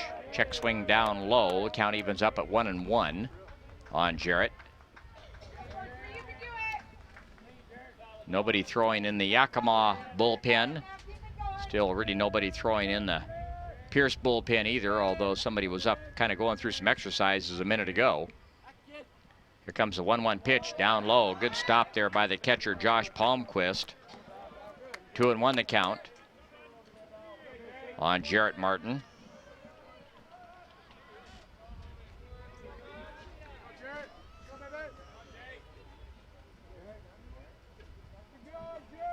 McCarty taking a little more time now between pitches. Gets up on top. Here comes a pitch. In there for a called strike. Breaking ball, nicely thrown right at the knees. Kind of handcuffed Jarrett Martin there. 2-2 the count now.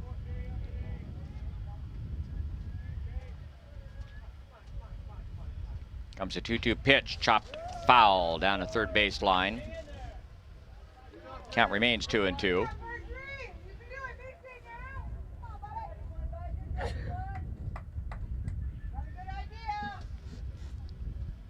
Martin on the season, a .212 hitter. No home runs, 3 RBIs. Has his right foot out of the batter's box, now puts it back in. McCarty leans down, comes set, checks the runner Bauer at first. There's the next pitch outside, ball 3, 3-2 the count, and some of the Yakima fans kind of into it here. Trying to encourage their kids to get back in the ball game, trailing 7-2 here in the top half of the 7th. Outfield play straight away for Martin.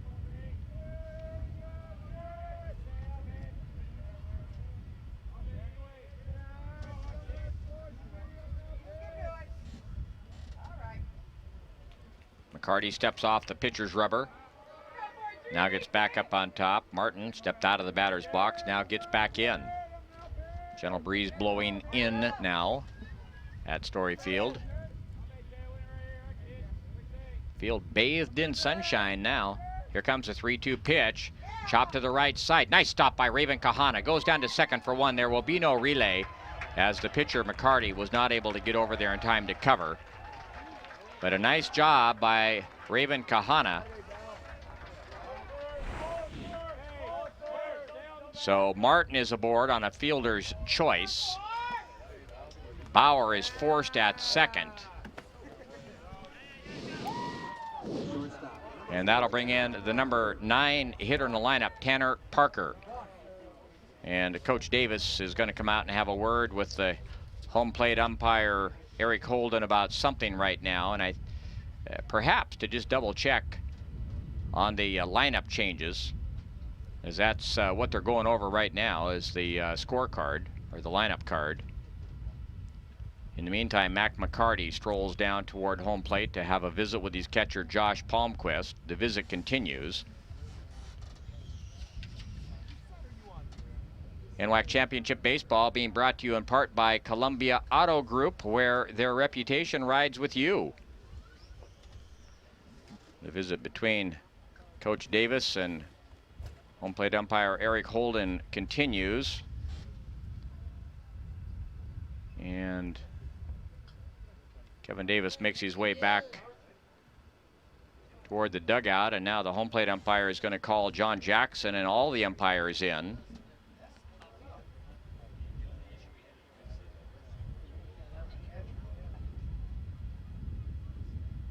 So they're going to discuss all the changes that have been made, and sometimes these all get a little bit confusing as to who's going to come in and what order they're going to bat.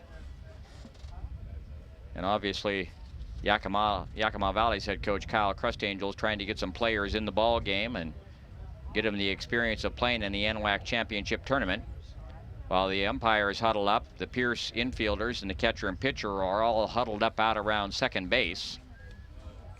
Hopefully this doesn't turn into one of those 40-minute delays like we had here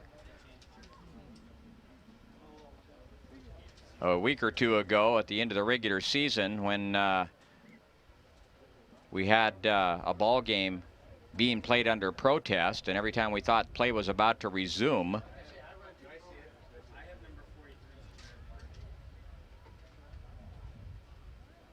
the umpire would go back and make a call to somebody.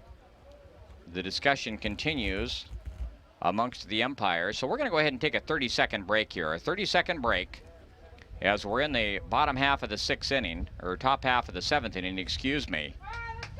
So check that. Let's go ahead and keep it. Let's go ahead and keep it here. As all of a sudden the visit breaks up and everybody scrambles back to their position. So Tanner Parker steps in. One man down. Runner on first. That's Isaac Bauer. We're in the top half of the 7th. Pierce leading Yakima 7-2. There's the first pitch to Tanner Parker. A swing and a miss at a fastball down in the zone, and the count is 0-1.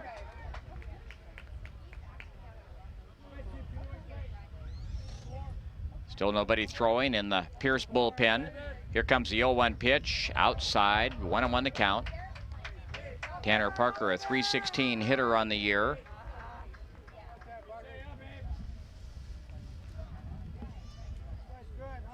List him at 5'10". Here comes the 1-1 pitch. There's a line drive headed into right field for a base hit. Sharply spanked by Tanner Parker, so he is aboard on the play. Jarrett Martin moves on down to second base. And we go back to the top of the order for Casey Bailey.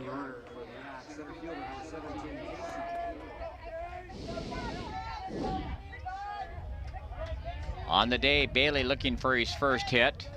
Bounced back to the mound and has bounced to second a pair of times. .293 hitter on the year with 3 home runs, and the wind blowing from left to right pretty strong right now, so a chance if he gets it up in the air to perhaps get it out of here. McCarty checks the runner at second. Here comes the pitch. There's a sharply hit ground ball just foul up the first base line. John Jackson kind of skips out of the way of it down the line there. Foul by about 2 feet, maybe 3 feet. The right fielder, Hudson Bajoric, going to chase it down into the corner. Toss it back in. 0-1 the count on Casey Bailey. Brandon Smith is on deck. 7 runs, 11 hits, 1 error for Pierce. 2 runs, 6 hits, 3 errors for Yakima Valley.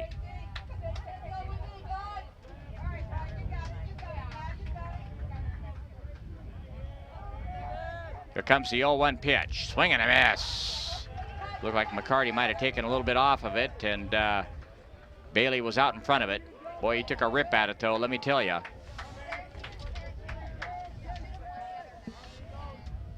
Listening to NWAC Championship Baseball on 1490 KLOG Kelso Longview, KLOG.com, and you're watching on Topher Vision. Here comes the 0-2 pitch. Swing and a miss at a fastball down low and away. So Bailey down on strikes. That is the 5th strikeout for Mac McCarty.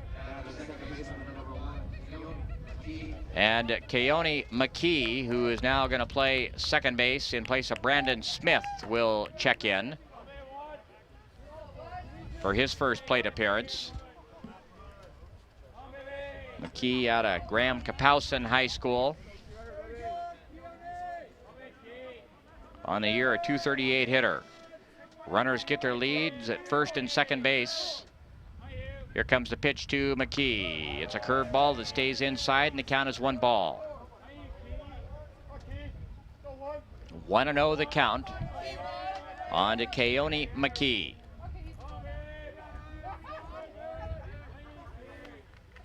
Outfield straight away. McCarty nods that he agrees with his catcher. Here comes the sign, or the pitch rather, a little bit inside. The count 2-0.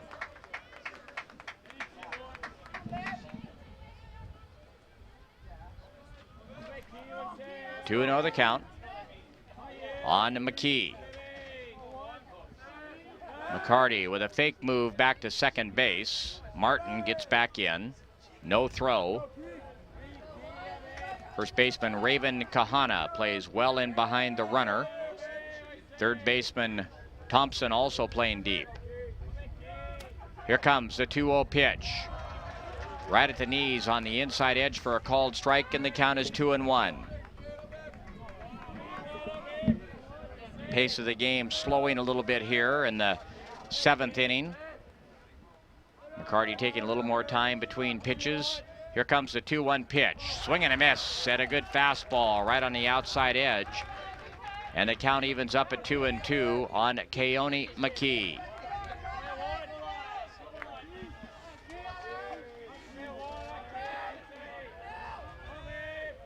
McCarty has the sign now. He steps back off the rubber, looks at the runner out at second base. Jarrett Martin, now he gets back up on top.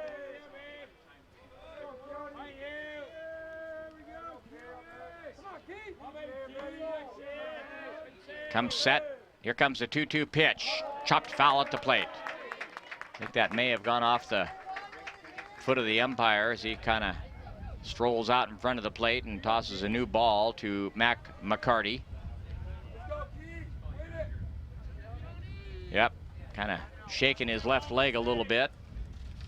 Is the home plate umpire Eric Holden. Sometimes those guys really take a beating back there. A couple years ago, one of the umpires actually had a concussion after a foul ball back off his face mask. There's a breaking ball outside. Josh Palmquist knocked it down. It rolled off to the right of the plate about 6 or 8 feet. The runners were not able to advance. Left fielder Dylan Moran is over in left center. Now he kind of takes a few steps back toward left. Here comes the 3-2 pitch. Instead, fake move back to second. Runners will be off with the pitch. 2 men out. Runners on first and second. Yakima trying to crawl back into this ball game, down 5 in the top half of the 7th. Here comes a 3-2 pitch. There's a ground ball out toward the second baseman. Barrera fields cleanly and throws to first in time, and that'll do it for Yakima here in the top half of the 7th. They come up with no runs on 1 hit, or check that, 2 hits, no errors, 2 runners left on base. We move to the bottom half of the 7th. The score, Pierce 7, Yakima 2.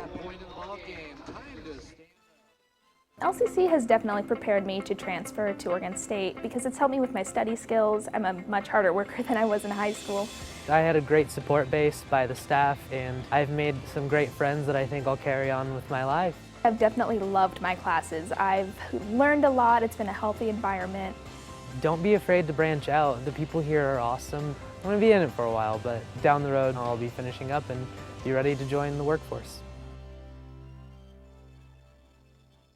I initially declared my major in mathematics, but I changed my major to computer science after I took just 1 computer science class. When I took a CS class, I realized that it had all of the problem solving that I loved in mathematics, but I could make really cool applications. If you love solving problems, if you have a very logical and mathematical thought process, and you are creative, CS is for you.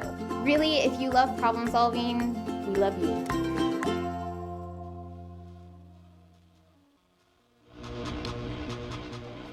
Defensive changes for Yakima Valley. Keone McKee is in at second base. Jarrett Martin is behind the plate. And we'll check and see if Bauer went to left field, and I think he did. That would be Isaac Bauer in left field. Josh Martin continues to pitch, or Josh Farster, excuse me, continues to pitch for Yakima Valley in relief of Jorge Garcilaso. The first pitch to Mac McCarty is in for a called strike. McCarty to be followed by Dylan Moran and Carter Johnson. Next pitch lifted in the air to left field. The left fielder, Isaac Bauer, going back on the ball and makes the catch. And that old rule, if you come in the ball game, the ball will find you. It did for Isaac Bauer as he records the first out of the inning. Long fly ball off the bat of Mac McCarty. Number 5, Dylan Moran. And that'll bring in the number 8 hitter in the lineup for Pierce, Dylan Moran. Moran officially 0 for 2. Sandwiched around a walk. First pitch, down low, kicks away and comes all the way to the backstop. 1-0 the count on Dylan Moran, to be followed by Carter Johnson. We're in the bottom half of the 7th inning. Game just shy of 2 hours old. There's the next pitch outside, ball 2, 2-0 the count on the little left fielder for the Pierce Raiders.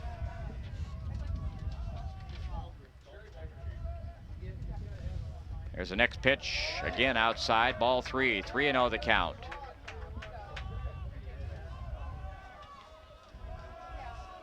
Moran gets back in. Here comes a 3-0 pitch. Fired right down the middle for a strike, and the call count is 3-1. Outfield plays Moran straight away. The left fielder, Isaac Bauer, plays fairly shallow.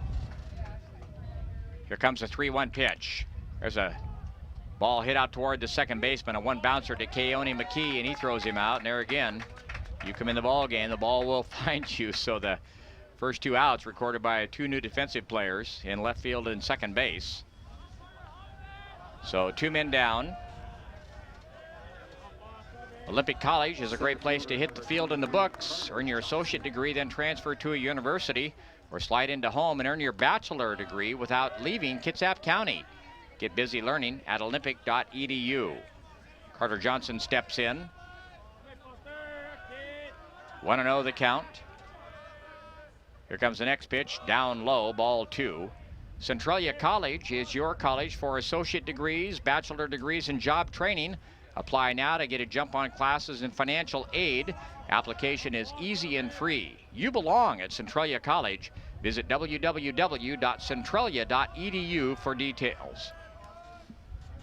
Here's the 2-0 pitch, hit out toward the shortstop Parker. Fields clean, he throws to first in time, and that'll do it for Pierce here in the bottom half of the 7th. No runs on no hits, no errors, nobody left. We have played 7 complete. The score, Pierce 7, Yakima 2. As certified jumpers, divers, and survival experts, Special Forces are dropped behind enemy lines to train foreign fighters, carry out covert missions, or prevent future conflicts. These soldiers live for the challenge, highly trained and highly intelligent. Special Forces soldiers are the best of the best.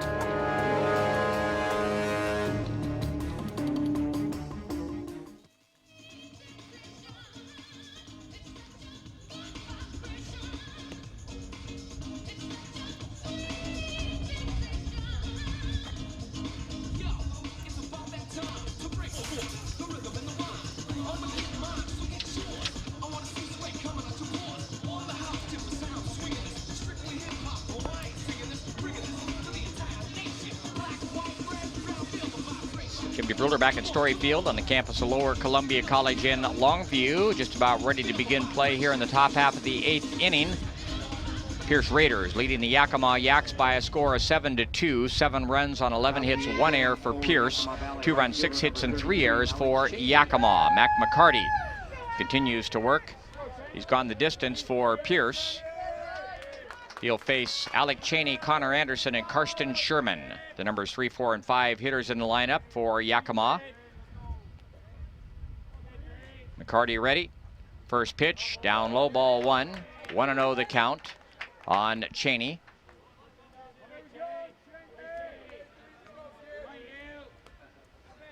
Struck out, walked, and singled. Has scored a run. Here comes the next pitch inside. Kind of scoots him off the plate there. 2-0 the count on Cheney, the Yakima right fielder, hitting .284. Cheney, a sophomore. He's the young man from just down the road out of Skyview High School in Vancouver. Here comes that next pitch. Down a little bit low, ball 3. 3-0 the count. Of course, that Columbia River Skyview area, pretty much a hotbed for baseball with that Hazeldale Metro Babe Ruth program down there. There's the next pitch in for a called strike, and the count is 3-1.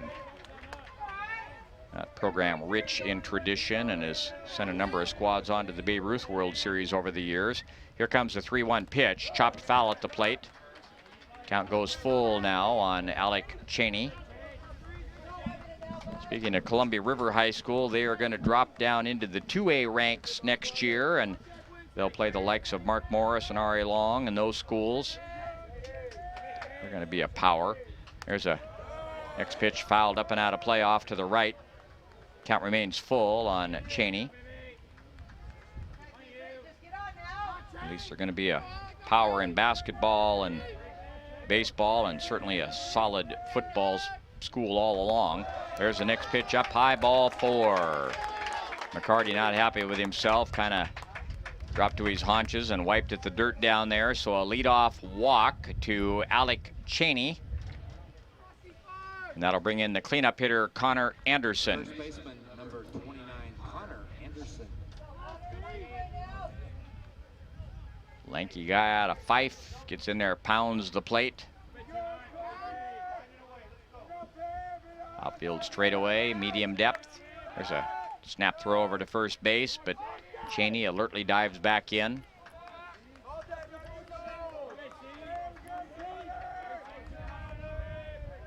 McCarty. Again, a look at the runner over first. Here comes the pitch. Chopped up the third base line, foul by about 2-3 feet, fielded there by Matt Thompson.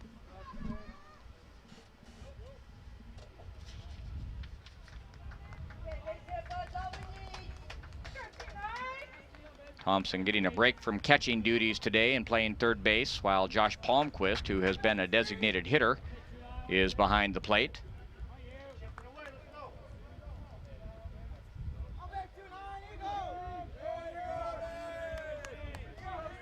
Oh, and 1 the count. Pitch down low, 1-1 the count on Connor Anderson. Connor, a .342 hitter on the year.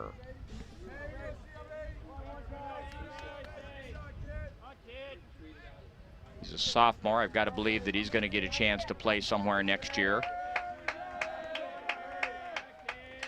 Here comes the 1-1 pitch. Called a strike right at the knees on the outside edge.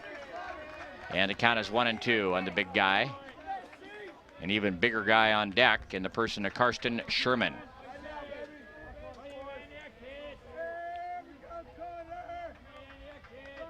McCarty nodded once, shook off a sign, then nodded again.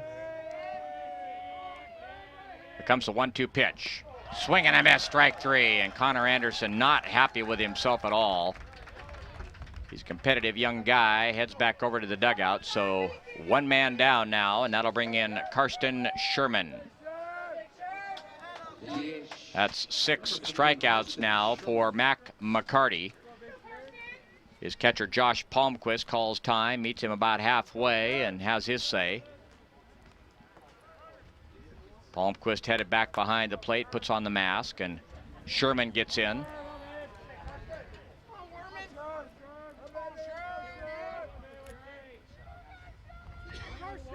Third baseman Matt Thompson even with the bag at third. Here comes the first pitch. Fastball right on the outside edge for a called strike, and the count is 0-1.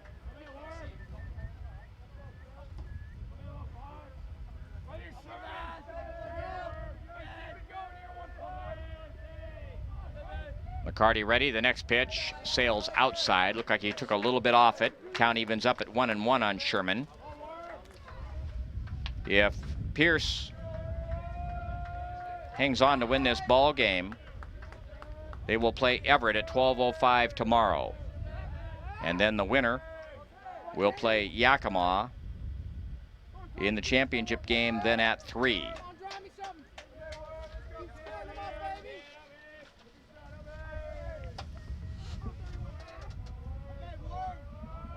McCarty ready. The 1-1 pitch. Swing and a miss at a good fastball on the outside edge. One of McCarty's better fastballs that time. 1-2 the count now on the big man, Karsten Sherman. Sherman digs a little toe hold with that left foot. The switch hitter hitting from the left-hand side of the plate against the right-hander, McCarty. Here comes the 1-2 pitch. Swing and a miss at a high fastball. Josh Palmquist, the catcher, thought that was the third out. 7 strikeouts now for Mac McCarty. And Colin Sinkovich will step in. Might have heard Kirk Rowland in the background saying, hey, you need 3 outs in this tournament. Sinkovich struck out in the second. Bounced to the first baseman unassisted in the 5th and struck out in the 6th. Right-handed batter hitting .277 on the year with no home runs. Here comes the first pitch. Swing and a miss at a good fastball, and the count is 0-1. Sinkovich out of Kent Lake High School. McCarty ready. Here comes the 0-1 pitch. Down low, gets away from the catcher, but man, he's quick back there. He pounces on it before the runner over at first can advance. And of course, Cheney not really going to take any chances anyway unless that ball comes to the backstop, because Yakima needs runners. 1-1 the count on Colin Sinkovich. Here comes the 1-1 pitch. Kind of a weak swing at a breaking ball down low and away, and the count now 1-2 on Colin.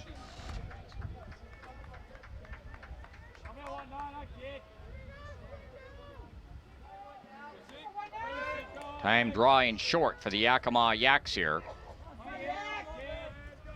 The good news for them, though, is they can lose a game and they're still going to play for the championship. Pierce does not have that luxury. Here's the pitch, swing and a miss at a fastball down low in the zone. 8th strikeout of the ball game now for Mac McCarty, and that'll do it for Yakima here in the top of the 8th. No runs on, no hits, no errors, 1 man left. We move to the bottom of the 8th. The score, Pierce 7, Yakima 2.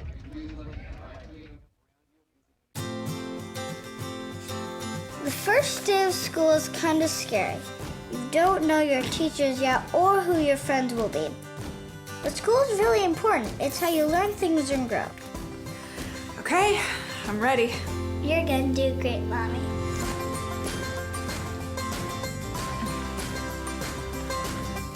For you, for them, Clark College. Get started today at clark.edu. Home is not a building, and it's not some number on a mailbox. It's a place where we grow and love and learn. At Southern Oregon University, our people, our programs, our place blend together like a family. With over 40 majors, exceptional faculty, and a commitment to inclusion and diversity, once you become a Southern Oregon University Raider, you're home. On to the bottom half of the 8th inning. Josh Foster continues to pitch in relief for Yakima.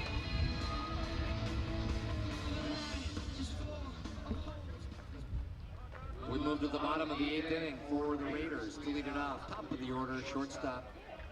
He'll face the top third of the lineup. Gunnar Schubert, Andrew Barrera, and Matt Thompson for the Pierce Raiders. Raiders leading by a score of 7-2. Here comes the first pitch, hit on the field on the ground left side. Fielded there by the third baseman, Sinkovich, who stays with it nicely and throws him out at first base. Nice play down there by Colin Sinkovich. So quickly 1 man down here in the bottom half of the 8th. And that'll bring in Andrew Barrera.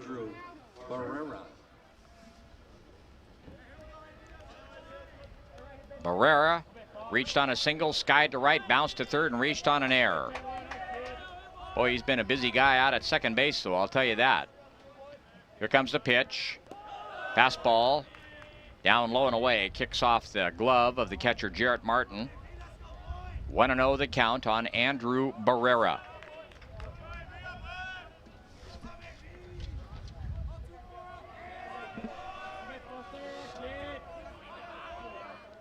Next pitch, lifted in the air, straightaway center field. Easy play for Casey Bailey, who settles under it, makes the catch. So quickly, 2 men down for the Raiders here in the bottom half of the 8th. Prepare for an inspired future at Lynn Benton Community College in Albany, Oregon. You get personalized support, small classes, and you save money. Train for a job, get your bachelor's degree started, or check out the degree partnership program with Oregon State University. Lynn Benton Community College, inspired. Foster ready. Here comes the pitch to Matt Thompson, down low and away. Olympic College is nationally recognized by the Aspen Institute as one of the top 10 community colleges in the nation because their programs help students get good paying jobs. Get busy learning at olympic.edu. Count 1-1 on Matt Thompson. Thompson with 2 hits officially in 3 official appearances. There's another hit as it gets by the diving Colin Sinkovich into left field. Nice effort out there by Colin, diving to his left, but Thompson spanking the ball today. Had a triple, and now he's got a couple of singles. Walked and struck out. So he's aboard at first with 2 men down, and in steps Raven Kahana. Kahana with a 2-run home run in the first.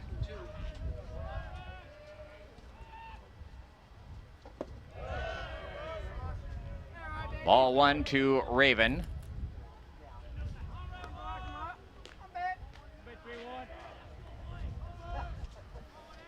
There's a snap throw over to first base, and Matt Thompson dives back in ahead of the throw.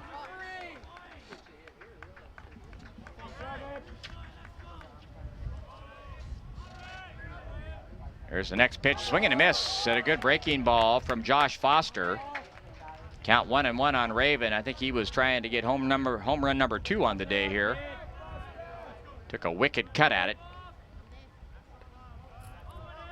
Foster ready, the next pitch fouled back into the screen, breaking ball. I think he might have got away with one on that. That did not have much bite to it. Kahana was on it, but just missed it. Wind blowing pretty briskly right now from left to right.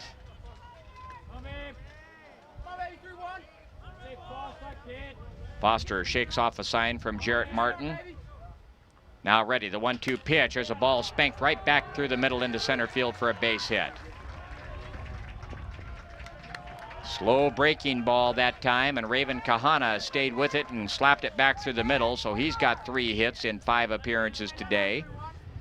He's having a mighty fine tourney as Raven Kahana.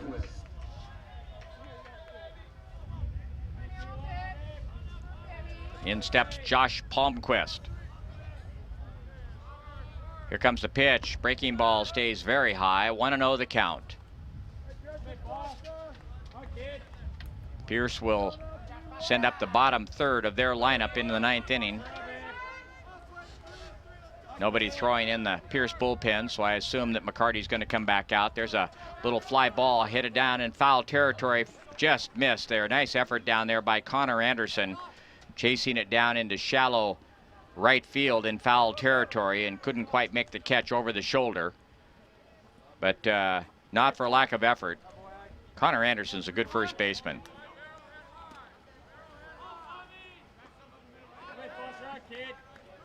One and 1 the count on Palmquist. Runners get their leads at first and second base. Here comes the 1-1 pitch. Swing and a miss, or not, check that. Thought he missed it. The ball bounced out toward the third baseman, who just plain dropped it.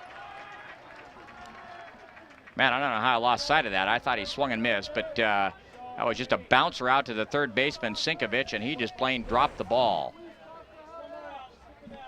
There you see the replay. Big bounce. You know, as I watched the replay, the runner from second base flashed in front of him, so he probably got distracted by that. So give him the benefit of the doubt. Nonetheless, it is going to be an error. On the play, Thompson moves to third. Kahana moves into second. Palmquist is the runner at first, and that'll bring up Hudson Bajorek. Pierce threatening to add on here. The first pitch is a curveball that stays high, and the count is 1-0. Foster working in his 5th inning of work right now, and perhaps getting a little bit tired as that curveball doesn't have quite the same bite that it had earlier. There's the next pitch, a fastball down low, 2-0 the count.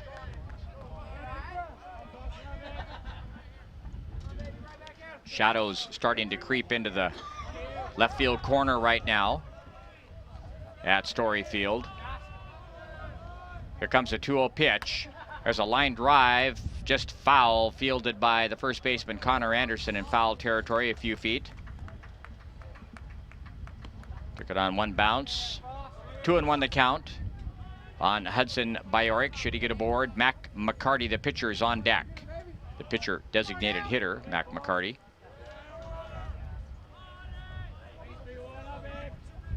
Josh Foster. Ready, here comes the 2-1 pitch. Fastball just off the outside edge, 3-1 the count. Nobody throwing for Yakima. Nobody throwing for Pierce. Both coaches going to try and ride these horses all the way out. Bajorek digs a toe hold as he gets back in the box. Here comes a 3-1 pitch. Slapped foul down the third base line, and the runner down at third base, Matt Thompson, kind of had to do a dance to get out of the way of that one. So the count's full now on Hudson Bajorek, and man, you can see the replay there on Topher Vision as he had to spin away from it. Good work there, camera crew. Runners will be off. Here comes a 3-2 pitch, lifted in the air to right field, right at the outfielder, right fielder Alec Cheney, and that'll do it for Pierce here in the bottom half of the 8th. No runs on 2 hits. There was 1 error, 3 runners left on base. We move to the top of the 9th. The score, Pierce 7, Yakima 2. I love biology because I'm interested in how different ticks can be on different trails can actually impact human infection rates of Rocky Mountain spotted fever. I did all of the research from the ground up. I got into grad school at the University of Notre Dame. The research opportunities that I've gotten here were absolutely instrumental in my getting into grad school. I love bugs and other arthropods, yeah. Especially the ones that carry disease.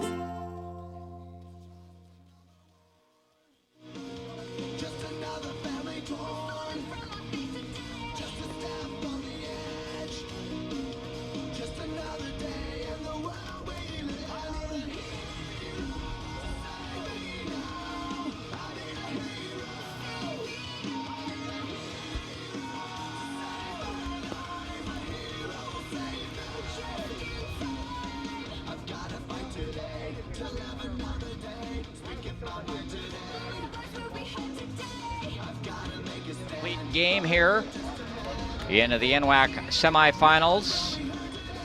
Continues his warm-up tosses. He'll face the bottom third of the Yakima Valley lineup. Assuming that Pierce holds on and wins, they'll play Everett at 12:05 tomorrow right here at Story Field. If you don't have plans, I hope you get a chance to come on over and watch the conclusion of the NWAC Championship Series. Isaac Bauer will step in. Isaac entered the game in the 7th inning and is promptly singled.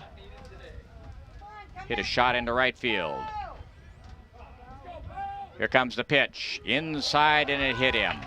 Hit him on the left thigh, so he trots on down to first base. And that'll bring in Jarrett Martin, the catcher. Martin also entered the game in the 7th inning. Josh Palmquist, the catcher, going to go out and have a quick word with Mac McCarty as they meet about 2/3 of the way to the pitcher's mound. You're listening to NWAC Championship Baseball on 1490 KLOG Kelso Longview, also KLOG.com, and you're watching on Topher Vision. Tomorrow's ball games will be on Topher Vision because we got Mariner action against the Padres for you right here on KLOG. There's the first pitch, swing and a miss at a good fastball. Count is 0-1 on Jarrett Martin. Tanner Parker is on deck for Yakima Valley. McCarty ready. Here comes the 0-1 pitch. Chopped to the right side, fielded by Kahana, goes down to second for one. The throw back to first is in time. Turned nicely that time. Kahana fielded it through to the shortstop covering, who rifled it to Mac McCarty, and this time McCarty got over in time to complete the double play. So 3-6-1 twin killing, and Yakima is down to their last out as Tanner Parker will step in.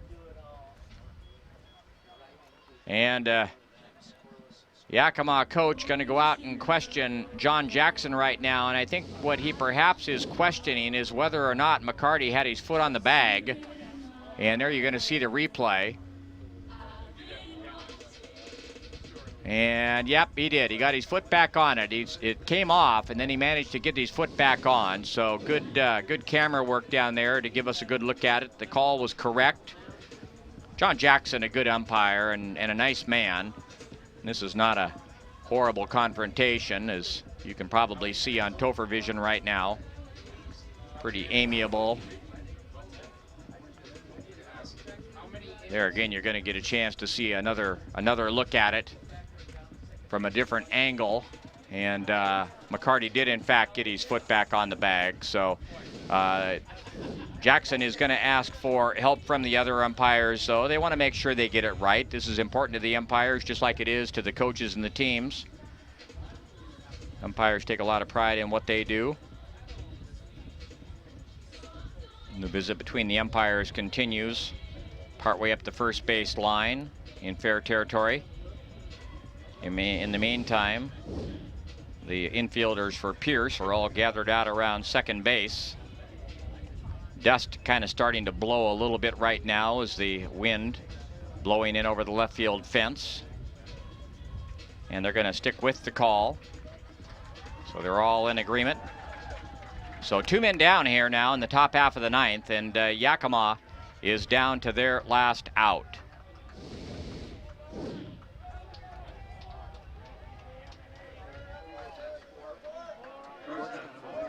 Tanner Parker steps in, has a hit in 3 appearances here in the nightcap. First pitch is outside ball 1, kicks off the glove of Josh Palmquist, rolls a few feet to the left of home plate, gathers it in, fires it back out to Mac McCarty, the pitcher. McCarty up on top is ready.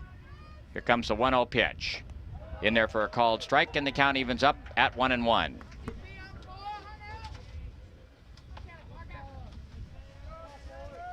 McCarty working quickly. Here comes the 1-1 pitch. Swing and a miss at a pitch down in the zone. And the count runs to 1-2.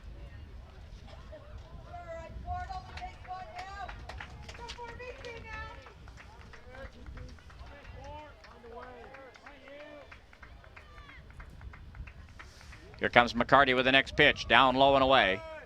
2-2 the count on Tanner Parker. Casey Bailey is in the on-deck circle just in case.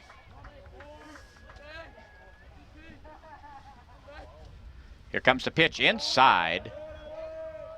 Parker had to skip away from it. Count runs full now on the left-handed batter. He's the Yakima shortstop.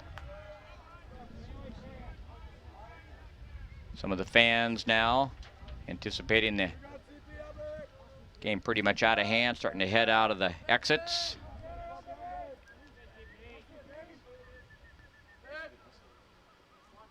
McCarty ready. Timeout called by Tanner Parker as he steps out of the box and now gets back in, taps the plate once. We'll get a chance to have a post-game interview down on the field. Looks like Taylor Blackman, who's been interviewing stars of the game, is down positioned behind the first base dugout. Here comes a 3-2 pitch, hit on the ground out towards shortstop. Schubert has it go off his glove and into left center field.